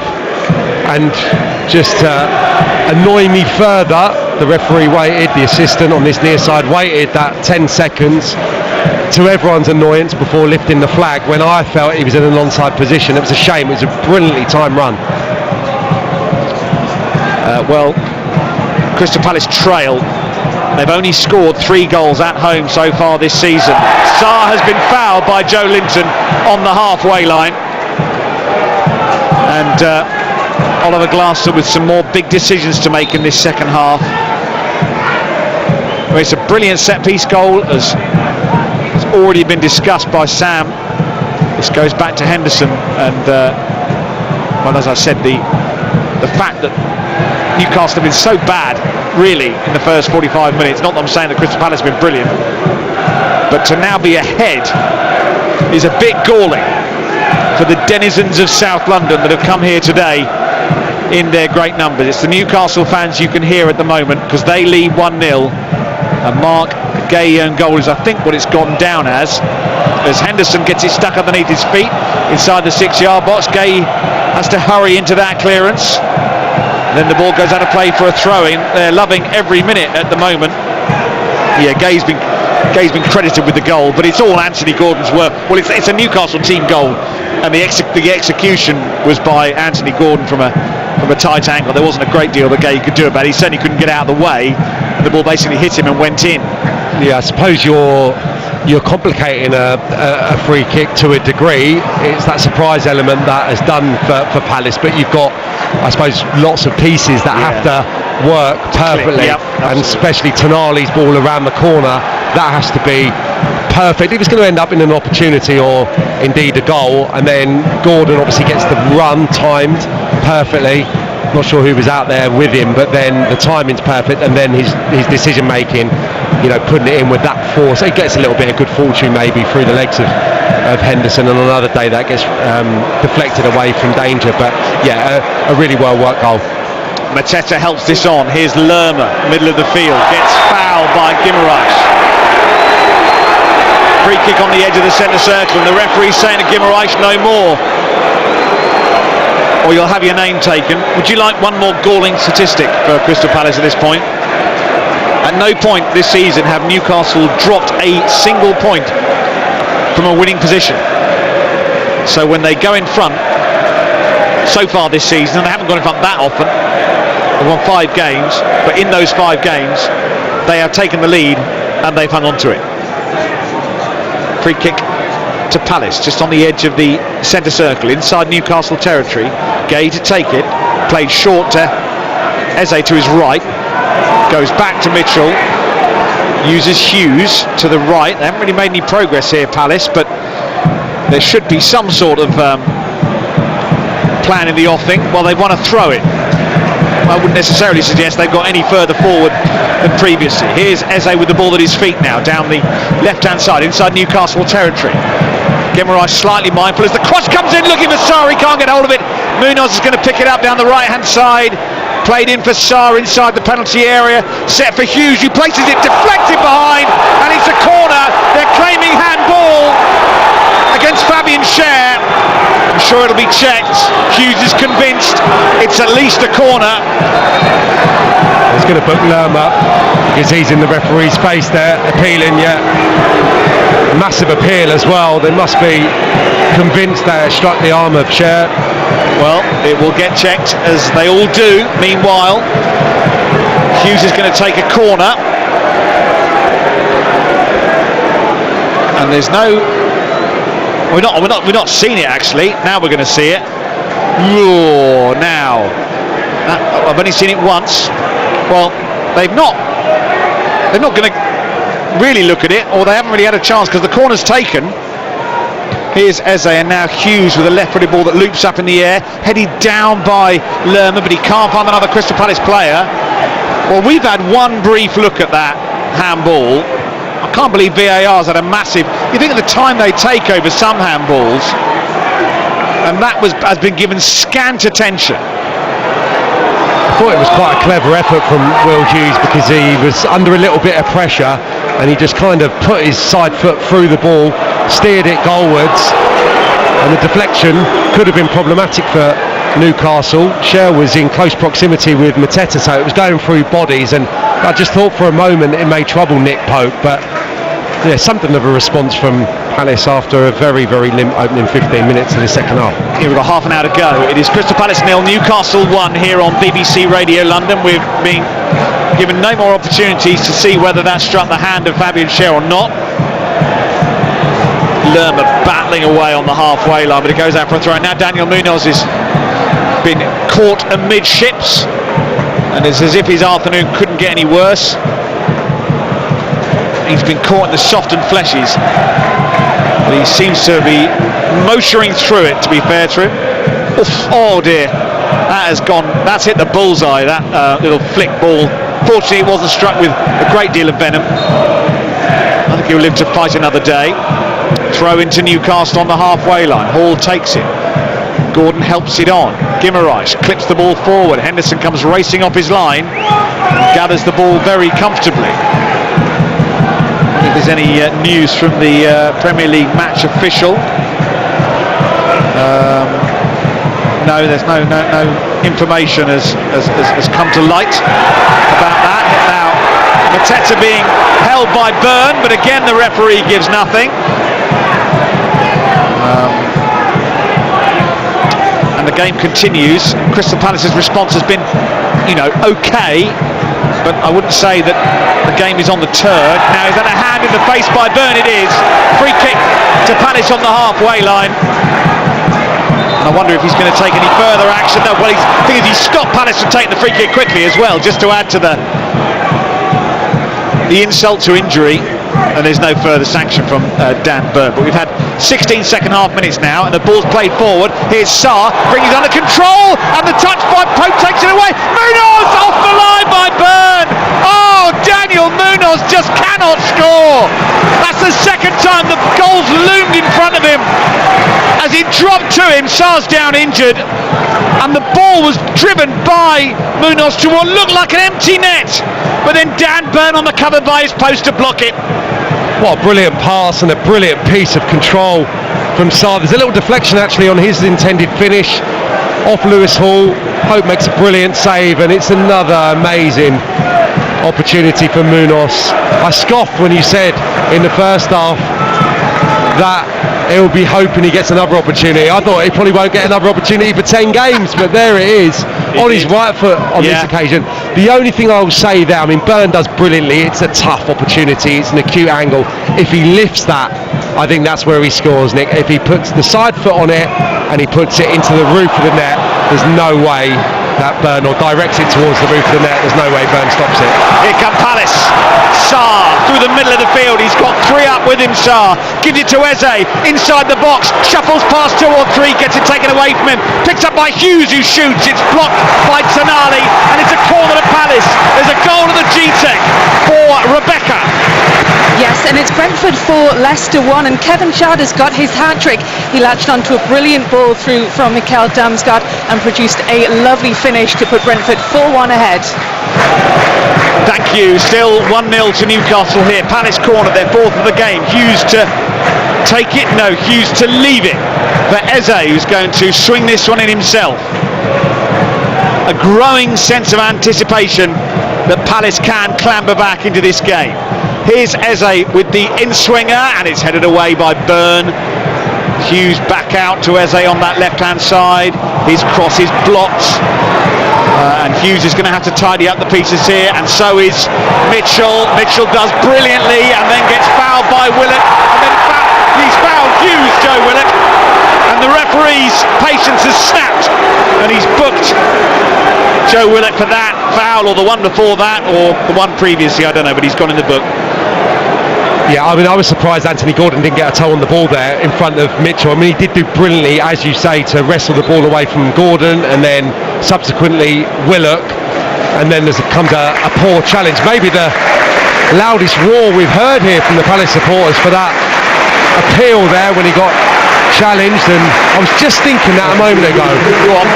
There's a very, very subdued. How long will he last? He's coming off, and he's going to be replaced by the man who scored the first goal of his career for Palace last week against Aston Villa. It is Justin Devaney who replaces Eze, and no, it's not been Eze's most distinguished game in a Palace shirt, has it? No, he's not fit though, is he, or up to full speed as of yet. Hopefully he's come through without any repercussions of that injury, but I just mean his sharpness is not there, so that's probably the best you can expect from just over an hour. Hughes fires the free kick forward, headed away by Byrne, collected by Gordon on the edge of his own penalty area. We'll call in at Brisbane Road in a second. Newcastle trying to hit Palace on the counter attack. They might do so now with Barnes down the right, and he's got Willock ahead of him. Barnes has been held up, and Devaney makes the challenge. Let's go to Brisbane Road. Dave Victor.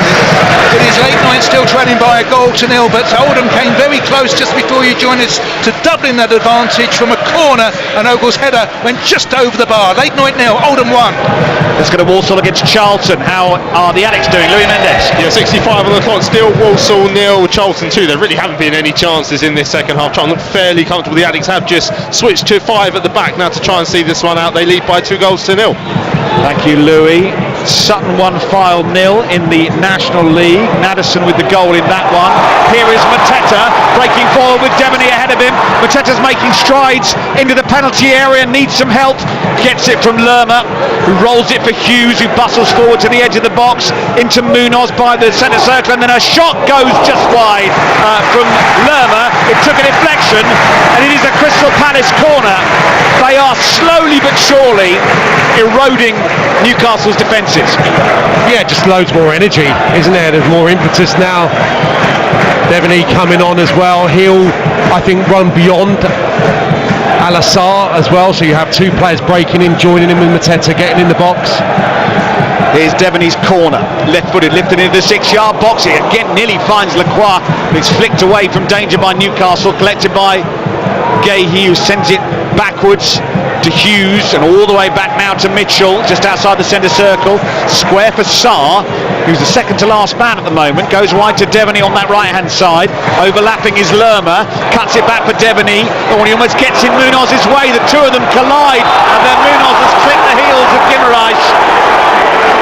And it's going to be a free kick to Newcastle. That was awkward between the two Crystal Palace players, almost getting in each other's way. And it's ended that little period of pressure that Palace had.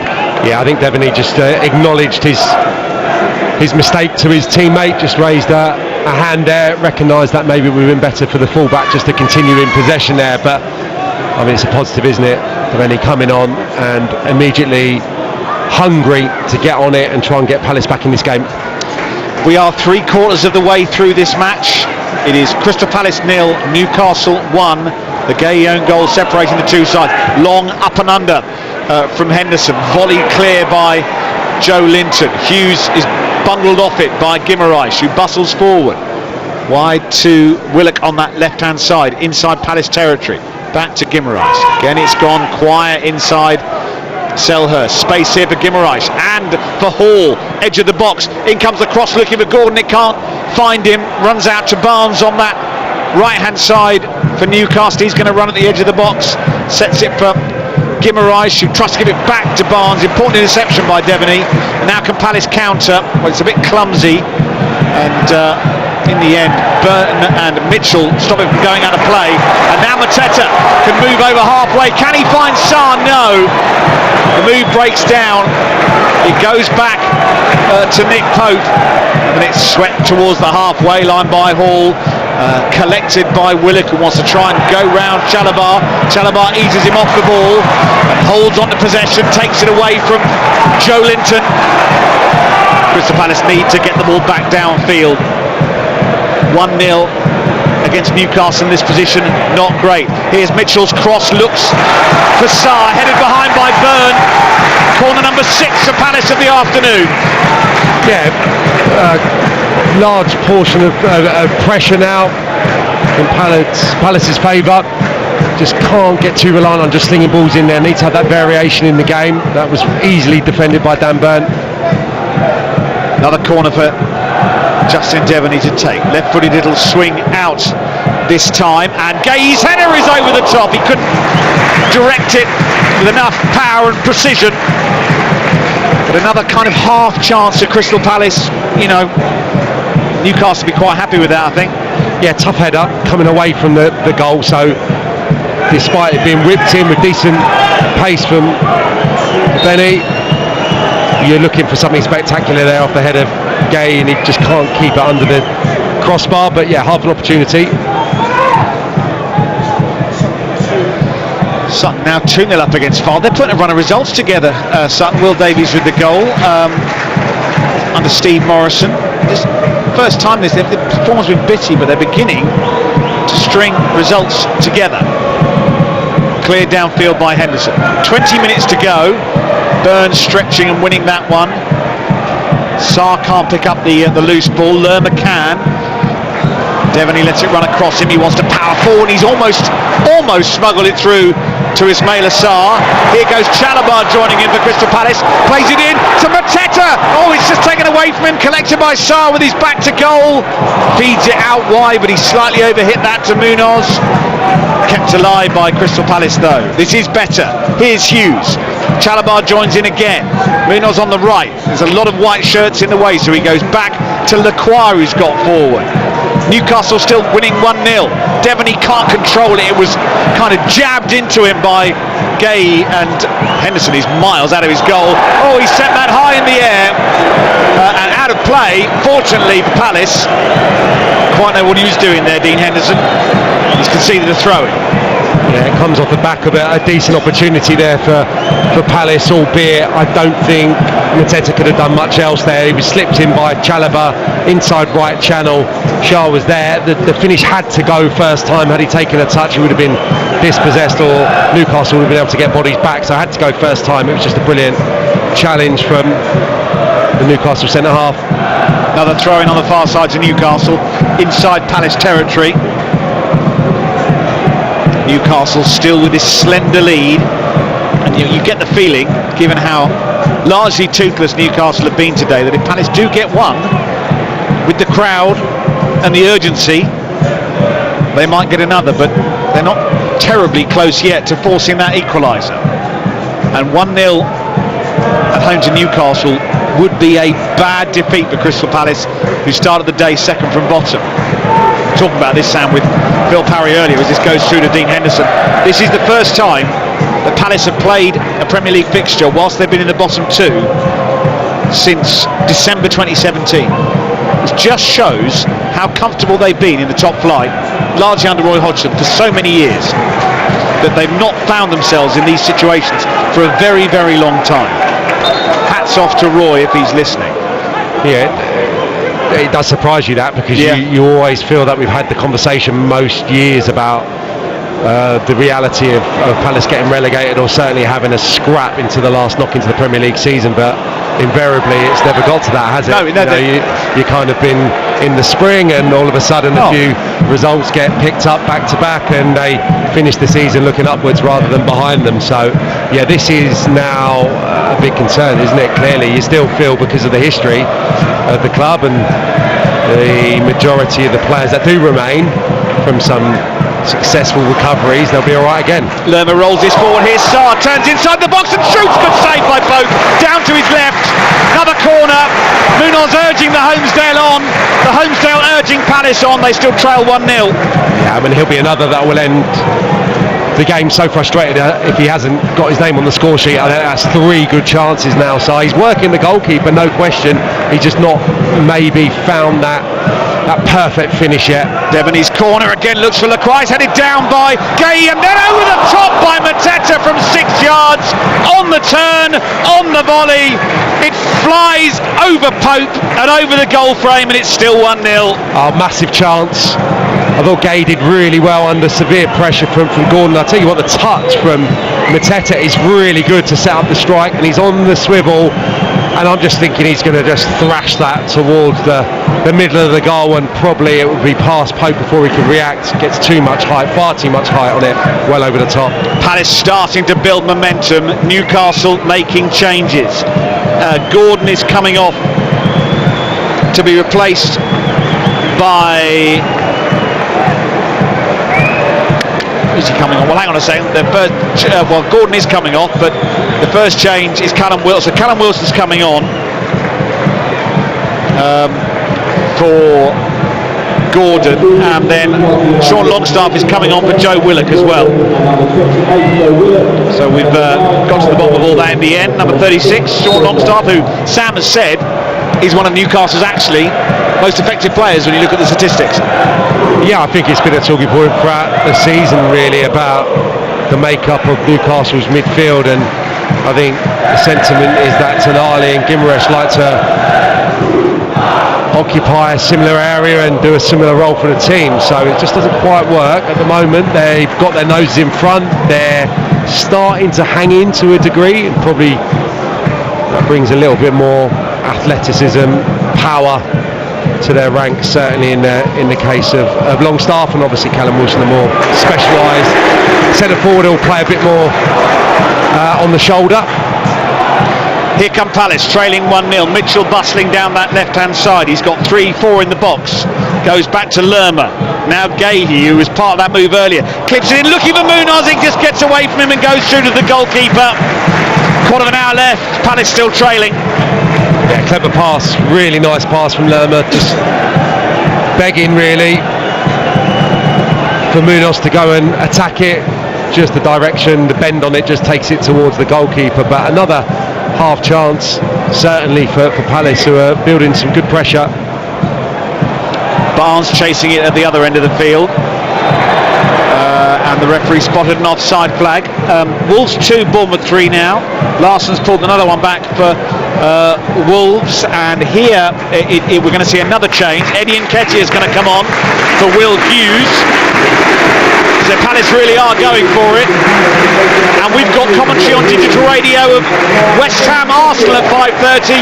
The team news comes from Andy Rowley. And Nketiah's old team Arsenal have made 2 changes. Jorginho comes in for Thomas Partey at the heart of midfield, and Leandro Trossard replaces Gabriel Martinelli from the team that played so well in Lisbon. As for West Ham, they're unchanged from that win at Newcastle. Put in there by Mateta to try and release Munoz. Mateta's done well again to put Joe Linton under pressure, who's hacked it clear. Commentary then from 5:30 on digital radio of West Ham against Arsenal. Tomorrow we're on air at 1 o'clock for Tottenham against Fulham on the same frequencies. Then on Tuesday evening we bring you Ipswich, Palace and Leicester, West Ham. And on Wednesday it's Aston Villa against Brentford. On Thursday, Fulham, Brighton and Bournemouth, Spurs. Here come Palace, and Sarr can't quite control the ball forward. Gathered by Pope, 13 minutes to go. Yeah, Devaney's just gone a little deeper, I think, alongside Jefferson Lerma in that midfield too. And Nketiah is going to have to play slightly withdrawn. That is dreadful from Wilson. He's just thrown himself to the ground. You used to get booked for simulation like that, Sam. Trying to earn a free kick. I mean, there has been a lot of that from Newcastle today. Some players have spent in the first half spent more time horizontal than vertical. Here is Lacroix, drops to halfway, and Chalabar steps in and wins it.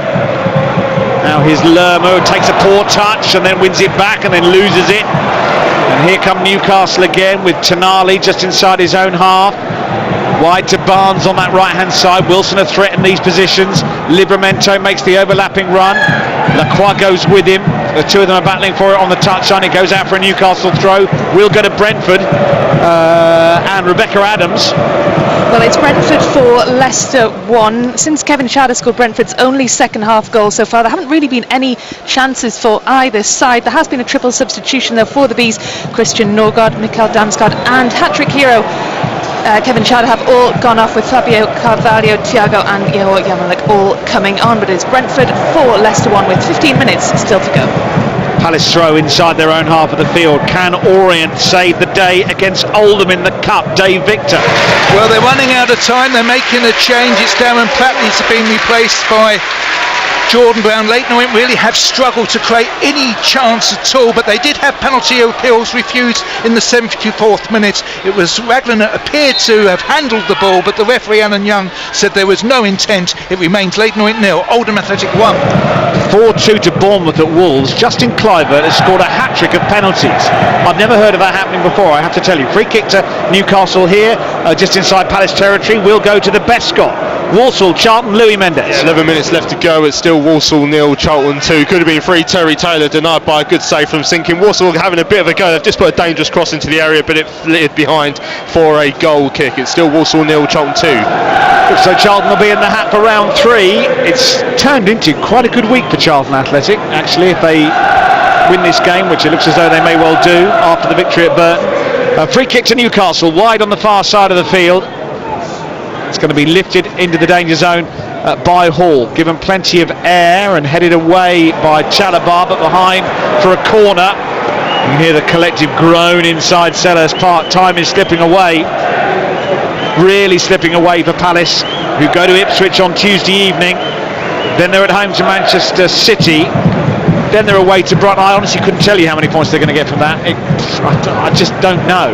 Yeah, I was going to come in pre-match just when you're talking about the importance of today, and obviously that Ipswich game as well, given the run that comes after. So it is significant, isn't it, if they are to lose today. Here's the corner, swung in and missed by everybody, including Joe Linton, I think, at the far post, who the closest to it. Maybe Fabian Schär was close as well. It came with a Palace player. It's a corner. Yeah, I think it's a really good challenge from a Palace player in there. Just gets a head on it in front of the the goalkeeper or just behind Nick Pope. Chalobah, really well done. Important intervention. 2-0 at this point, I think, is irretrievable from a Palace perspective. Corners swung in again, had it away by Lerma. I think he was fouled as he jumped for it, so a free kick to Crystal Palace. 9 minutes to go here on BBC Radio London. Digital radio commentary of West Ham Arsenal to come at 5:30. Crystal Palace here trailing by a 0-0 and in dire need of, well, I said goals at the start of the game because they've scored 3 at home so far this season. They've missed some gilt-edged chances today, but any goals would be good at this point in proceedings. Chalobah has just rifled this downfield, and apparently that hat-trick of penalties by Justin Kluivert is the first time it's ever happened in the Premier League, which of course means very little because that only means since 1992. But since 1992, nobody has scored a hat-trick of penalties in a game in the top flight. That just means in the Premier League. Yeah, I mean, it may have happened before, but since records began in 1992. Here come Palace. Byrne with the header away from the edge of his own penalty area, drops to Livramento, and then Tonali fires it forward. One back by Gahey, slammed clear. Wilson's got a ricochet there to take it away from Lacroix, and the white shirts are pouring forward. Here's Longstaff, gets it wide to Barnes on the right. He's got Livramento overlapping, but the pass is slightly overhit. Apparently Harry Kane scored a hat-trick of penalties only the other day in the Bundesliga. So it's all right, Justin Clark. Yeah. Sam Parkin has pulled that out from somewhere. I have no idea where. It may have involved the internet. Would you like to know the last player to score a hat-trick of penalties in the top flight? I'd love to know the player who scored the last player to score a hat-trick of penalties in the top flight. Ken Barnes it was for Manchester City against Everton back in December 1957. It feels like if there was ever someone that should have achieved that in Manchester, it should have been Ken Barnes. It just fits perfectly. Right, well, sounds like, yeah, I'm all for that. Very Mancunian. Very Mancunian, yeah. Chalobah off, Schlupp on. I think we call that the last throw of the dice, really, by Oliver Glasner. Schlupp wearing 15. I take it, will abandon the back three. They've gone to a 4, and Schlupp has gone into midfield. 7.5 minutes to go. Devaney caught in possession. It wasn't a great pass to him. He collected. Oh, what's the referee done now? He's given a free kick to Newcastle. I don't know what that was for. He's waving his arms around, the referee. It means absolutely nothing. I think Munoz was penalised. Yeah, I mean, the cynic in me would say that Newcastle have done pretty well at making this a scrap and disrupting Palace's flow. In the first half, surely that's not a tactic.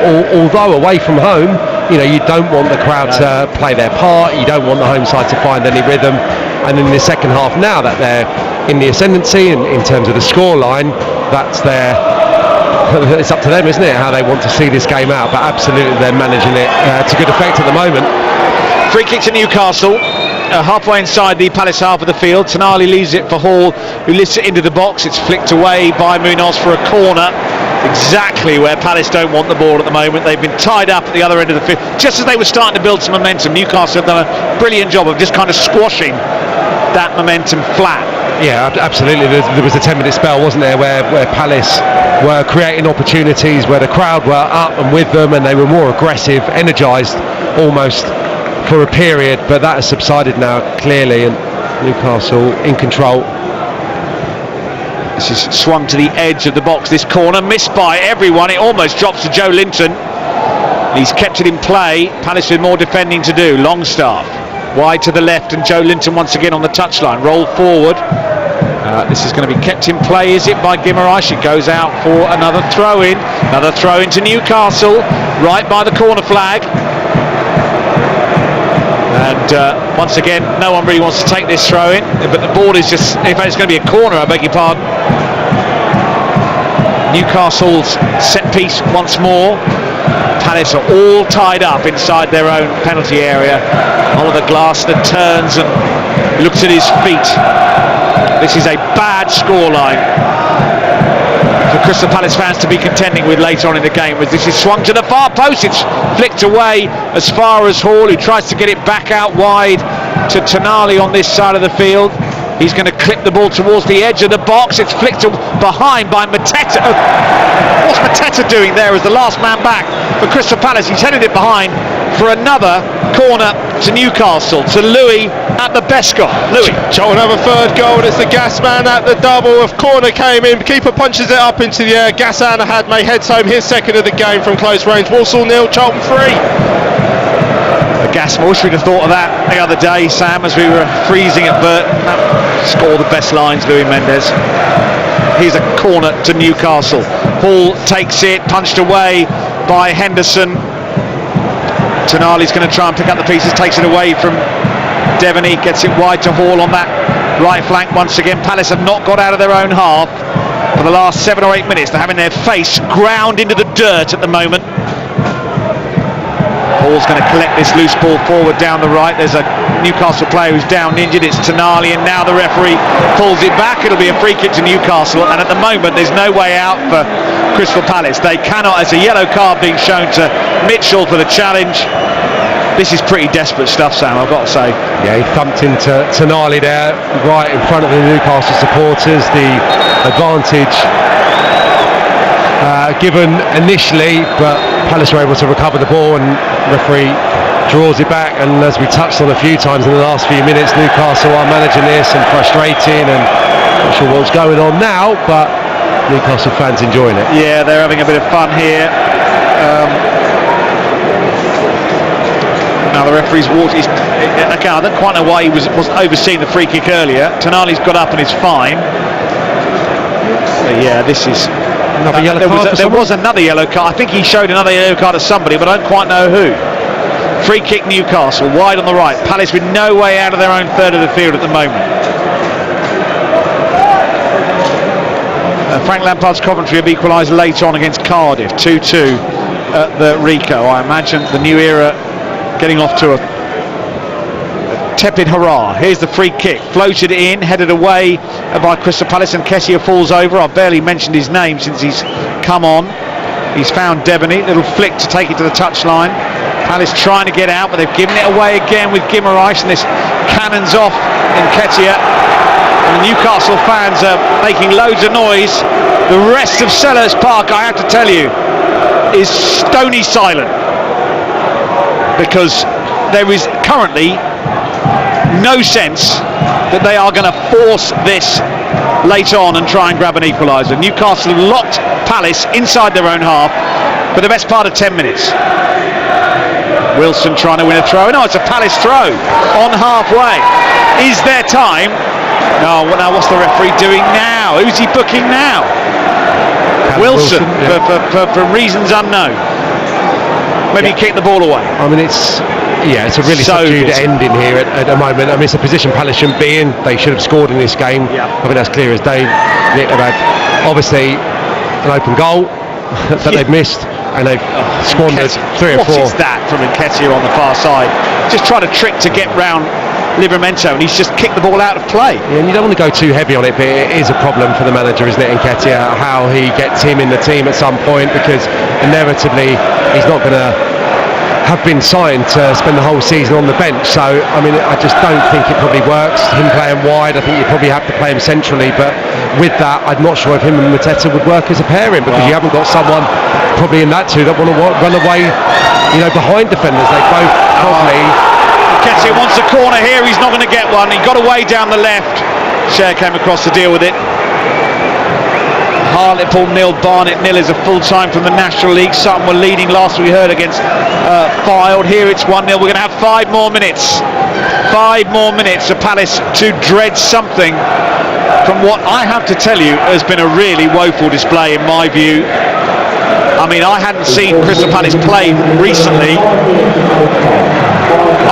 Again, Sam, I'm a layman, but I'm a bit shocked at how bad Crystal Palace have been. I haven't seen them play for a few games, and your analysis is going to be much more nuanced than me, but from my reading of this is not good at all. They could still grab something. Mitchell has it on the halfway line, goes back to Gahey. Does well to get away from Wilson, plays it square to Lacroix, and wide to Munoz on the right. We've played a minute of the 5. Devaney to Schlupp, and then he gives it away. Devaney to Longstaff. Tonali races forward. This goes out of play for a Crystal Palace throw. There is still time. Newcastle only lead 1-0, but they had a spell about 15 minutes ago. They had a spell where they were really starting to press Palace, but they didn't score. It's with Lerma. Now Gahey, they're still a bit workman-like, Palace, when they come forward. It's almost a bit of hesitancy about what to do. Munoz on the right, no way through. Devaney is behind him. Here he is, going to try and clip this one forward. Easy header away by Livramento. Run away by Harvey Barnes. Chase here for Longstaff into Palace territory down that left-hand side. Coming across his Sarr to try and deal with it. Goes back to Hall. He rolls it square to Cher, and now wide to the right-hand side. And Livramento. We've played for 2 minutes of the 5. And there's a foul by Barnes halfway inside the Palace half of the field. They've got to get on with this. Time is ebbing away. It goes back to Henderson. He's got Callum Wilson clanking around the edge of his penalty area, but they found Devaney, and now here's Lerma. And a few people starting to head home inside Selhurst Park. A few of the shops still open on Purley Way. Maybe there are some bargains to be had with Christmas on the horizon. Not too much being given away here at Selhurst Park, I have to say. Here's Devaney on this near side, rolls it square to Gahey. Newcastle have banked up as this is clipped out wide, looking for Sarr, headed away by Joe Linton, who screams like he's just won the World Cup as he heads that out of play. Very bizarre. Throw in taken short. Devaney's going to clip this ball into the penalty area. It's going to run to the edge of the box. It's with Gahey, who gets closed down on the edge of the box. He's got Mitchell with him. Loads of bodies still forward, and Ketia has dropped a little deeper to try and keep this alive. He's done well here to play it out wide to the right, and Munoz's ball in, he's tame, cleared only as far as Devaney. Bit of space for Lacroix. They're pushing Newcastle further and further back. 90 seconds left. Here's the cross. Munoz scores! I don't believe it! Daniel Munoz heads in his first goal for Crystal Palace with 90 seconds of stoppage time to go.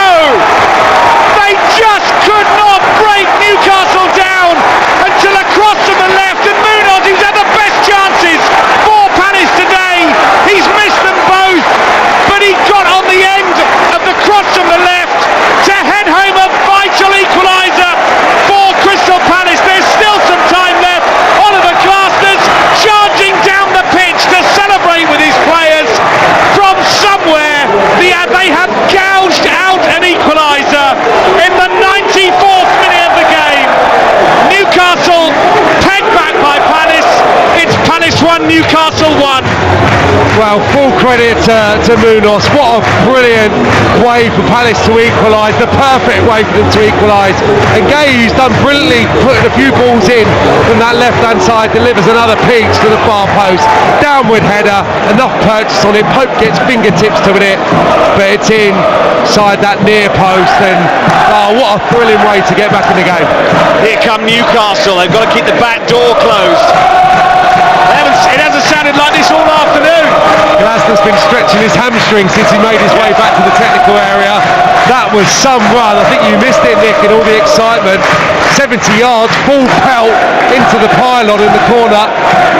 He hasn't run like that since the early 2000s, I would have thought, when he was playing. Oh, that could be a big moment. I mean, it's only 1-1. They've not been very good, but they scored a 4th goal at home this season, and Daniel Munoz has his first in a Palace shirt. We're in the 6th minute of added on time. Here's Sarr, surely not. Sarr with the cross. Mateta tries to turn and shoot. It's banged away by Tonali in the end. We're not in for a really big finish here, are we? Lerma can't get hold of it. Helped on by Nketiah. It's going to drop to Guimaraes inside his own half. Munoz controls it. Free kick Newcastle inside their own half. They take it quickly. The ball was moving though. Back you go. We've now played for nearly 6 minutes. We were only supposed to have 5, but with a minute to go, Daniel Munoz has popped out. What a silly game of football this is. It's been so peculiar, hasn't it? With all the injuries in the first half, then the miss of the Palace fullback, and for him to step up. I mean, I genuinely believe that he probably wouldn't score for another 20 games. I agree. I genuinely believe that. Now the referee is coming across here because I think the game's finished, but at the end of the contest, Mateta has squared up, I think, to Share, and there are a few afters. Match is finished, and Palace, from nowhere, have got a point. It looked as though this was ebbing away, but Daniel Munoz, in stoppage time, has headed Palace level. Sam, you want to come in? I would never encourage Mickey taking, but Joel Linton headed one out of play a few moments ago. And screamed at the Palace supporters. So I'm sure they'll let him know of his mistake when he makes his way past them in a few minutes, and he must be feeling a little bit foolish. But it's not about Newcastle, but my goodness me, had they won that game, having been rank bad this afternoon, that would have been a bit of a travesty. Palace weren't great, Palace weren't good, Palace were average, but my goodness me, they deserved at least a point from that game. It's all been sorted out on the far side. Newcastle in front through Mark Gay's own goal, and then Daniel Munoz with the equaliser in the 4th minute of stoppage time. It's not awful, it's not great, but it's better. Palace 1, Newcastle 1. BBC Radio London. The home of London football. Well, here at Brisbane Road, the word is limbs. Dave Victor, I don't believe that.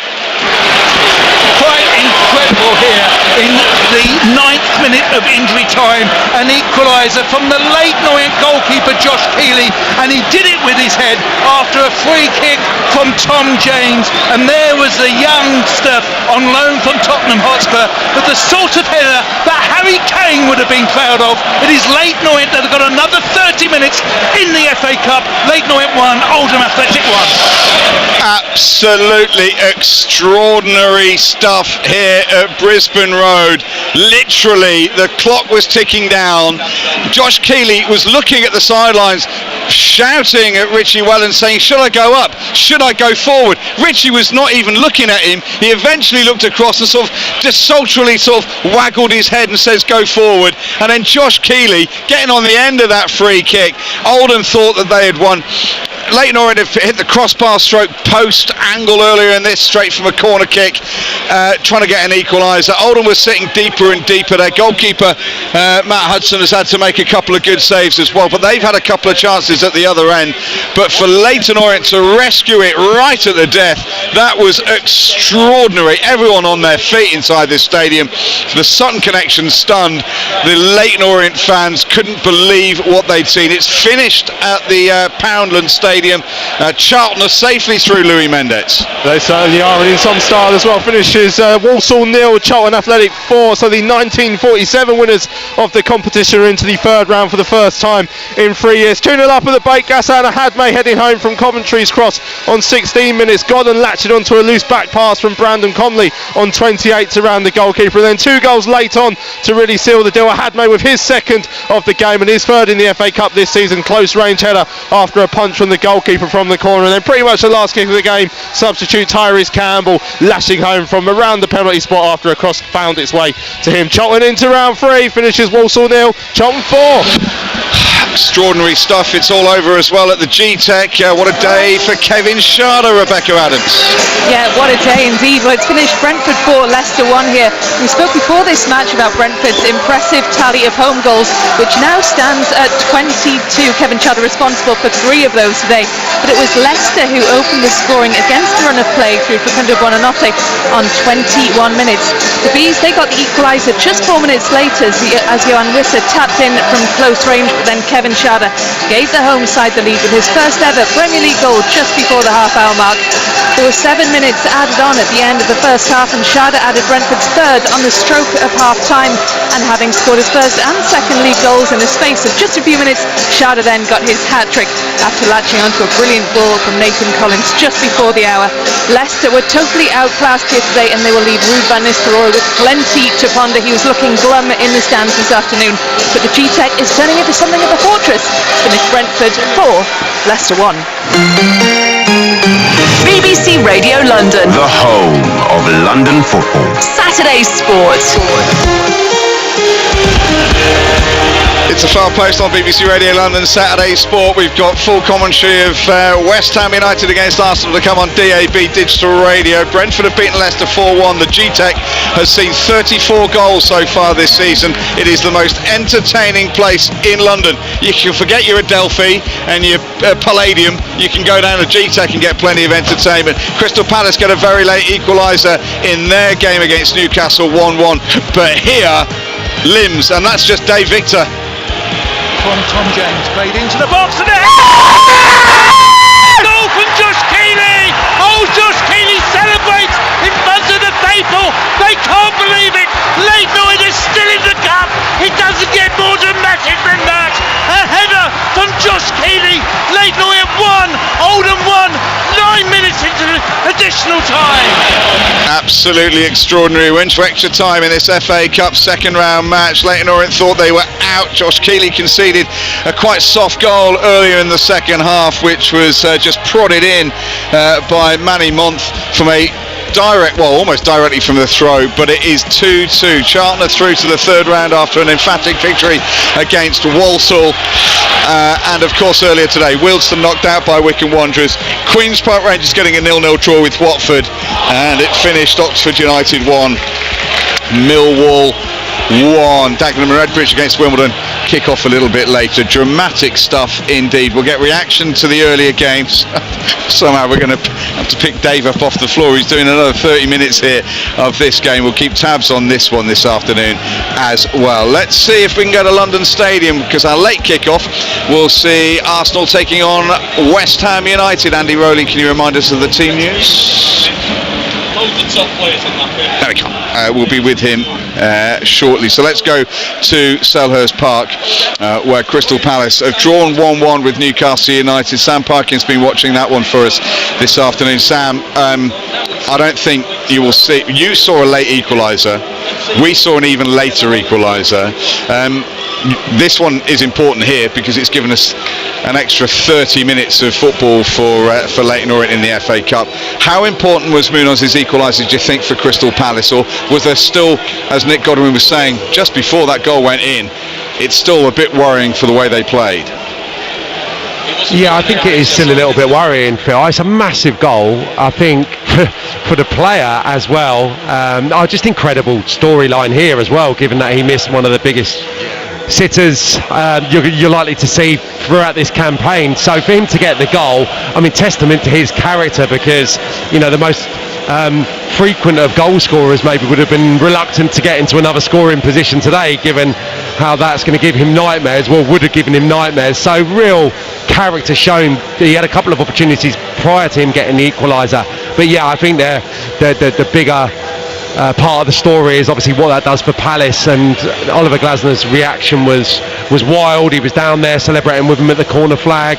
I think it's a big point. It doesn't mean loads unless they, you know, start to win matches, clearly, because the wins aren't coming.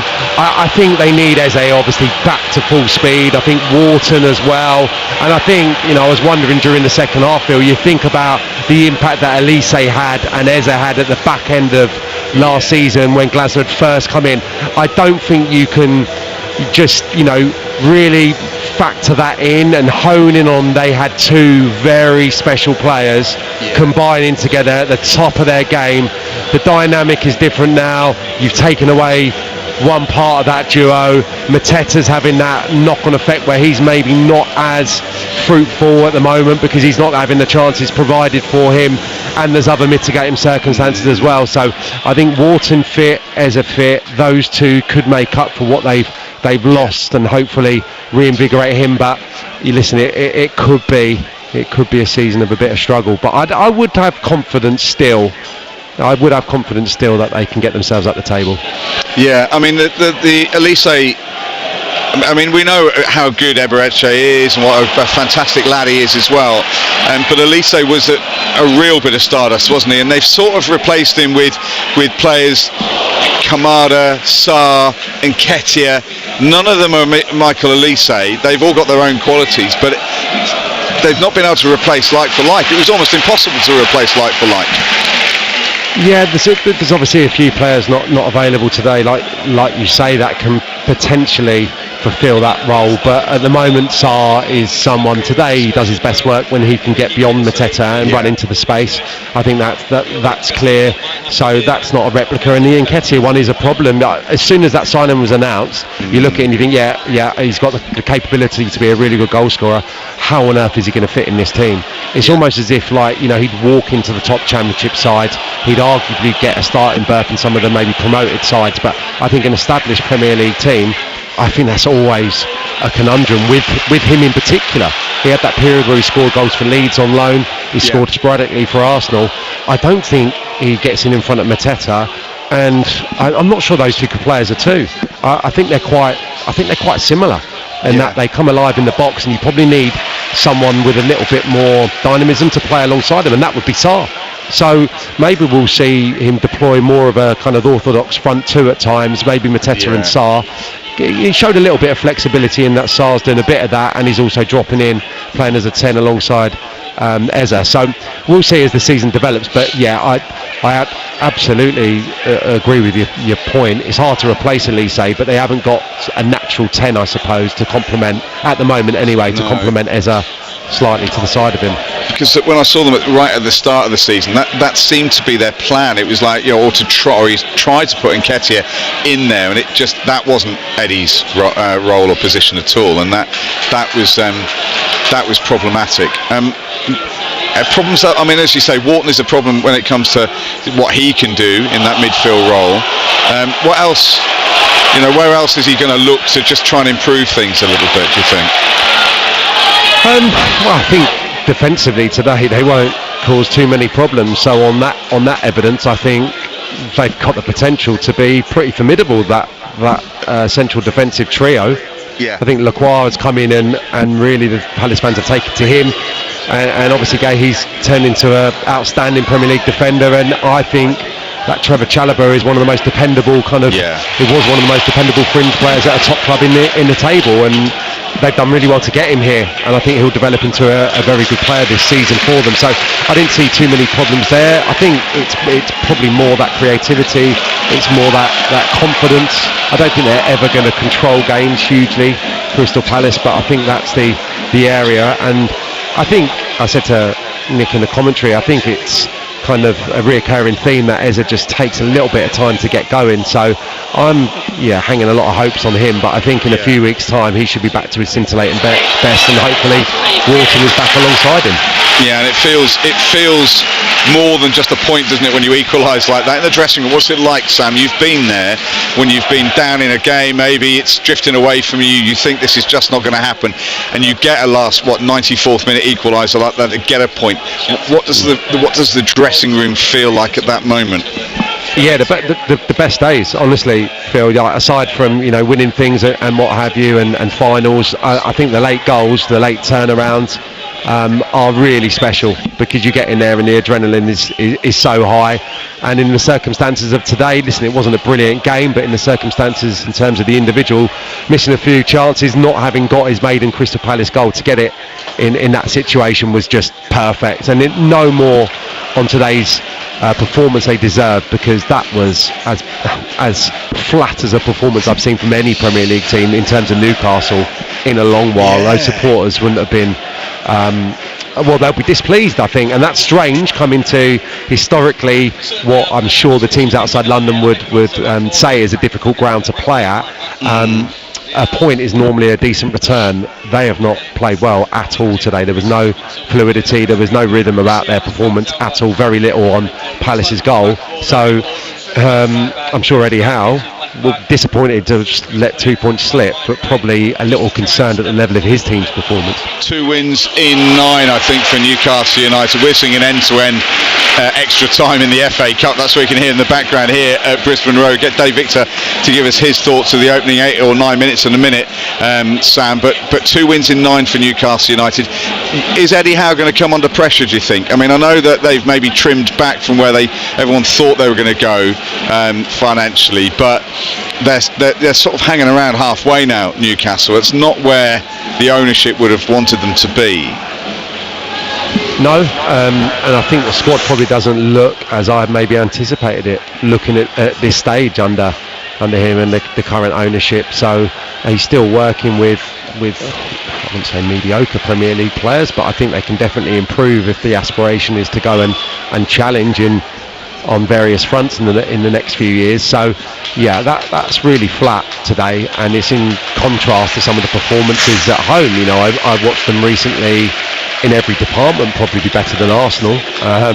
So this is a little bit of a worrying trend. Again, it's something that's followed them around since last season as well. I think it's only Brentford, is it? I think since the over the last 25 away games that have lost more games. So it's a big concern for them that they can't marry up their home form with a consistent away performance. And I think it's quieting down for whatever reason. I'm not too sure, but I think the speculation about maybe a big hitting European manager, if you like, coming in to replace Eddie Howe has just quietened down in the last couple of windows. Maybe that will be raised again.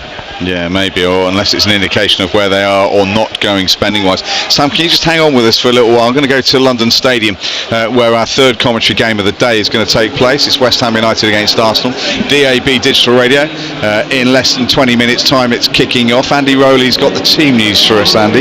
Yes, Phil, Arsenal made 2 changes from that team that had that thumping win over in Portugal against Sporting Lisbon. Jorginho comes into the heart of midfield for Thomas Partey, and Leandro Trossard replaces Gabriel Martinelli. Another Gabriel, the central defender, the Brazilian, is fit to start. There had been a bit of a concern over whether he'd be fit to play, but he is in. And West Ham, well, they haven't made a single change despite a bit of illness in the camp, which has affected a couple of players. None of the starters from that game up at Newcastle have been unduly affected, so they go with the same team that had that impressive 2-0 win away at Newcastle on Monday night, Phil. Absolutely. Paul Parker's going to be alongside you for that one, Andy, as well this afternoon, watching West Ham. Is Mr. Parker there? He is indeed. Mr. Parker, good afternoon to you. Good afternoon to you, Phil.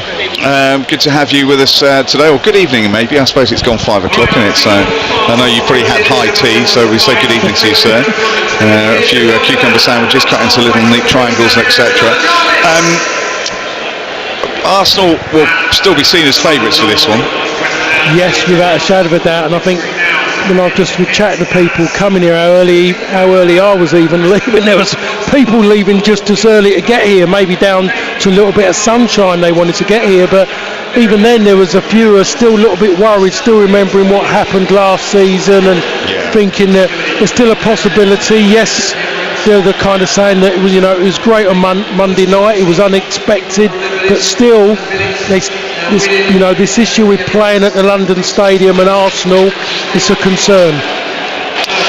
It is a concern. Will they be boosted, West Ham, from that win at Newcastle, though, surely? Oh yeah, without a doubt. I'm sure it's made a difference with a few people, but it's all about today is, they've got something which a lot of fans didn't expect. They didn't expect 3 points at St James's Park. They would have nicked a point if they could have done, but they've got 3, which I thought in a way they deserved to get 3 points.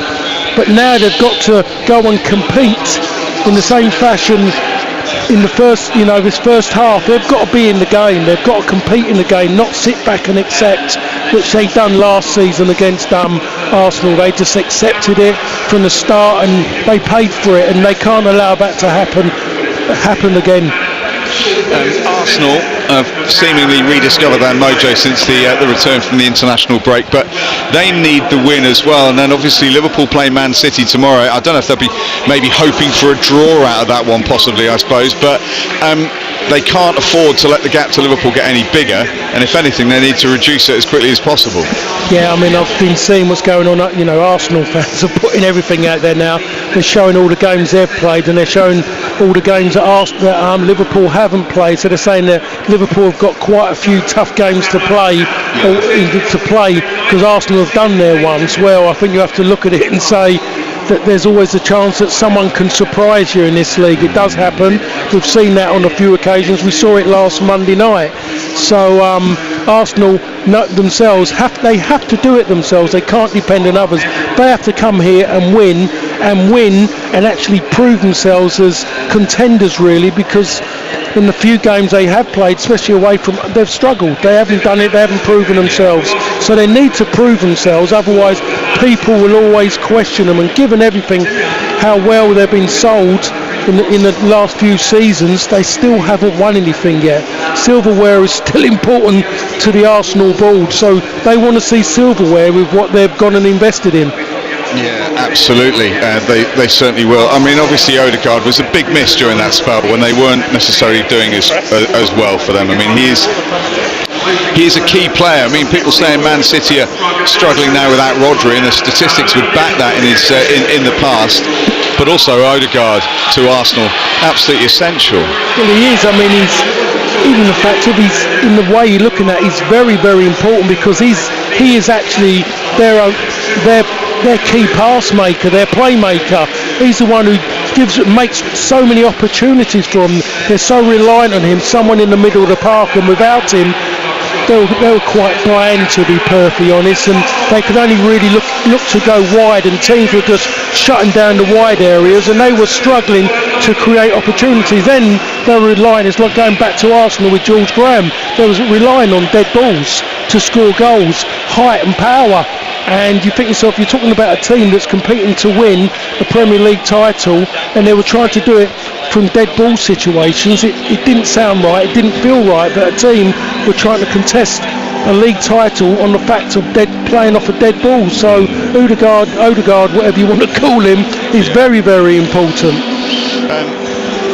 Back with you two shortly, and also with Sam Parkin, but I'm going to cross to Dave Victor if we can, because this is a critical moment. We've played 15 minutes of extra time, so the first half of extra time coming to the end, and it's a penalty here at Brisbane Road. No VAR check, so it's definitely a penalty. Dave Victor. And a penalty that will be taken after Oldham have made a double substitution, Phil, and I think this is a little bit of gamesmanship from Mickey Mellon, a very experienced manager, and he knows that the longer that he can delay this spot kick, the more pressure will grow on Danajai. As you say, we've played 18 minutes of the 15 of the first half of extra time. That was forced by that header from Josh Keeley, which came in the 9th minute of injury time, and that was the first time in the club's history that a goalkeeper has scored, and it was with his head after an excellent free kick from Tom James. It was a short throw which found Jamie Donnelly inside the penalty area. The Spurs youngster was in a good position before he got tripped, and now it is a spot kick, and Leyton Orient have the opportunity to take the lead for the first time in this tie. Danajai has scored 6 so far this season, and he's going to face Matt Hudson, the former Preston North End goalkeeper. Danajai then, a long wait for the Leyton Orient striker, signed last season from Crewe, had a lot of problems with injuries in the last campaign, but he's going to step up now to take this spot kick for Leyton Orient, and he does so with the left foot, and it goes wide of the target. Well, it was a strange run up, and it's spectacular when it goes in, but that one goes wide, and the drama continues here. It remains Orient 1, Leyton Orient 1. Well, absolutely extraordinary, Dave. Extraordinary that he's missed that one. It's still one apiece. He's right. He sort of started running up to it, then stopped and continued his forward momentum. The goalkeeper went the wrong way. He's tried to do an Ivan Toney or a Brian Mbumu, wait for the keeper to move, but then he's rolled it wide of the left-hand upright. So it was a penalty, by the way. There was definitely a penalty, but it's still one apiece here. Extraordinary. Let's go back to Sam Parkin. Paul Parker and Andy Rowley. We're back with them shortly, but Sam, who's been waiting at Selhurst Park. Sam, obviously you've been watching Crystal Palace today, and there was lots of talk about, we've been talking about it, Elise and Anderson leaving. He's gone to Fulham as well. Yeah. A football club that saw their talisman, he didn't play for the first half of last season, and he's left now, Ivan Toney, at Brentford. Now, they can't get much away from home. They got their first point last week. At home, Brentford have done what they needed to do against the schedule they've had, which is just put teams away. Another 4 goals today. They scored 22 goals in 7 home games, Brentford. They've won 4-1 today. They're up to 20 points after 13 games. No wonder Thomas Frank gets linked with jobs. Yeah, understandably so. I think so much was built around Ivan Toney, or he got so many plaudits, didn't he? Some of it was, of course, right, but I think they were much more than him when they obviously came up and have been able to consolidate in the Premier League, and we're seeing now just how on point some of the signings are, and how they invariably get it right when they have to strengthen. There's another centre forward to come back as well, isn't there, in time, that they moved to bring in when Toney obviously had that ban and subsequently was linked to getting moved. But the likes of Mbomo and Visser have come in and just been astonishingly good. And I think it's something that I pick up every time each season I go to Brentford and expect maybe there to be a little bit looking over the shoulder, or is this the season where it's maybe going to be a little bit flat?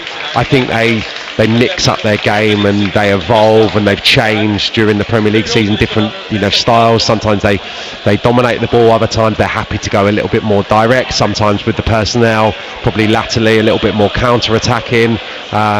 So I think he's an incredibly clever manager, and I think unfortunately he will probably reach a point in his career want a new challenge, but at the moment I think he's always very staunch that he's in a place where he can really achieve at the moment. I don't know what the next stage for him would be. The next step, what would it be? Trying to win something, I suppose, or trying to get to the latter stages of a cup competition, which would be lovely for the supporters. I've had a lot going from the last few years, but maybe not that. Yeah, no, absolutely. Got to a semi-final of the League Cup when it was played as a one-legged game against Tottenham Hotspur. In lockdown years, of course, did Brentford. And just finally, Sam, we sort of talked about it earlier, but very briefly, just to allude to the Championship. Big point for QPR at Watford. And although Millwall feel frustrated because they conceded a late equaliser, still on this unbeaten run, and Neil's done a great job.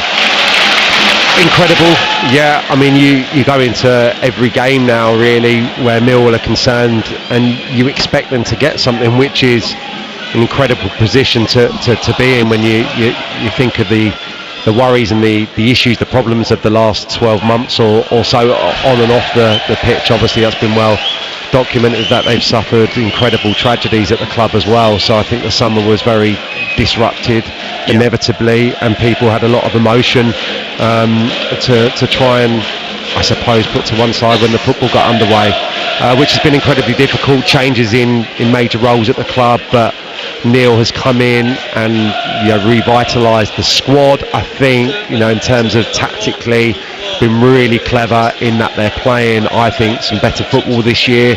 They're playing on the deck a little bit more, but they're still playing with that intensity, and that's a given when you play for Millwall. So they get that from the manager, but also they got a better calibre of player. So who knows where this season will end? We've had Luton and Coventry in the playoff final not so long ago when nobody would have given them a prayer straight, and Luton in the Premier League obviously doing well for a year. So stranger things have happened.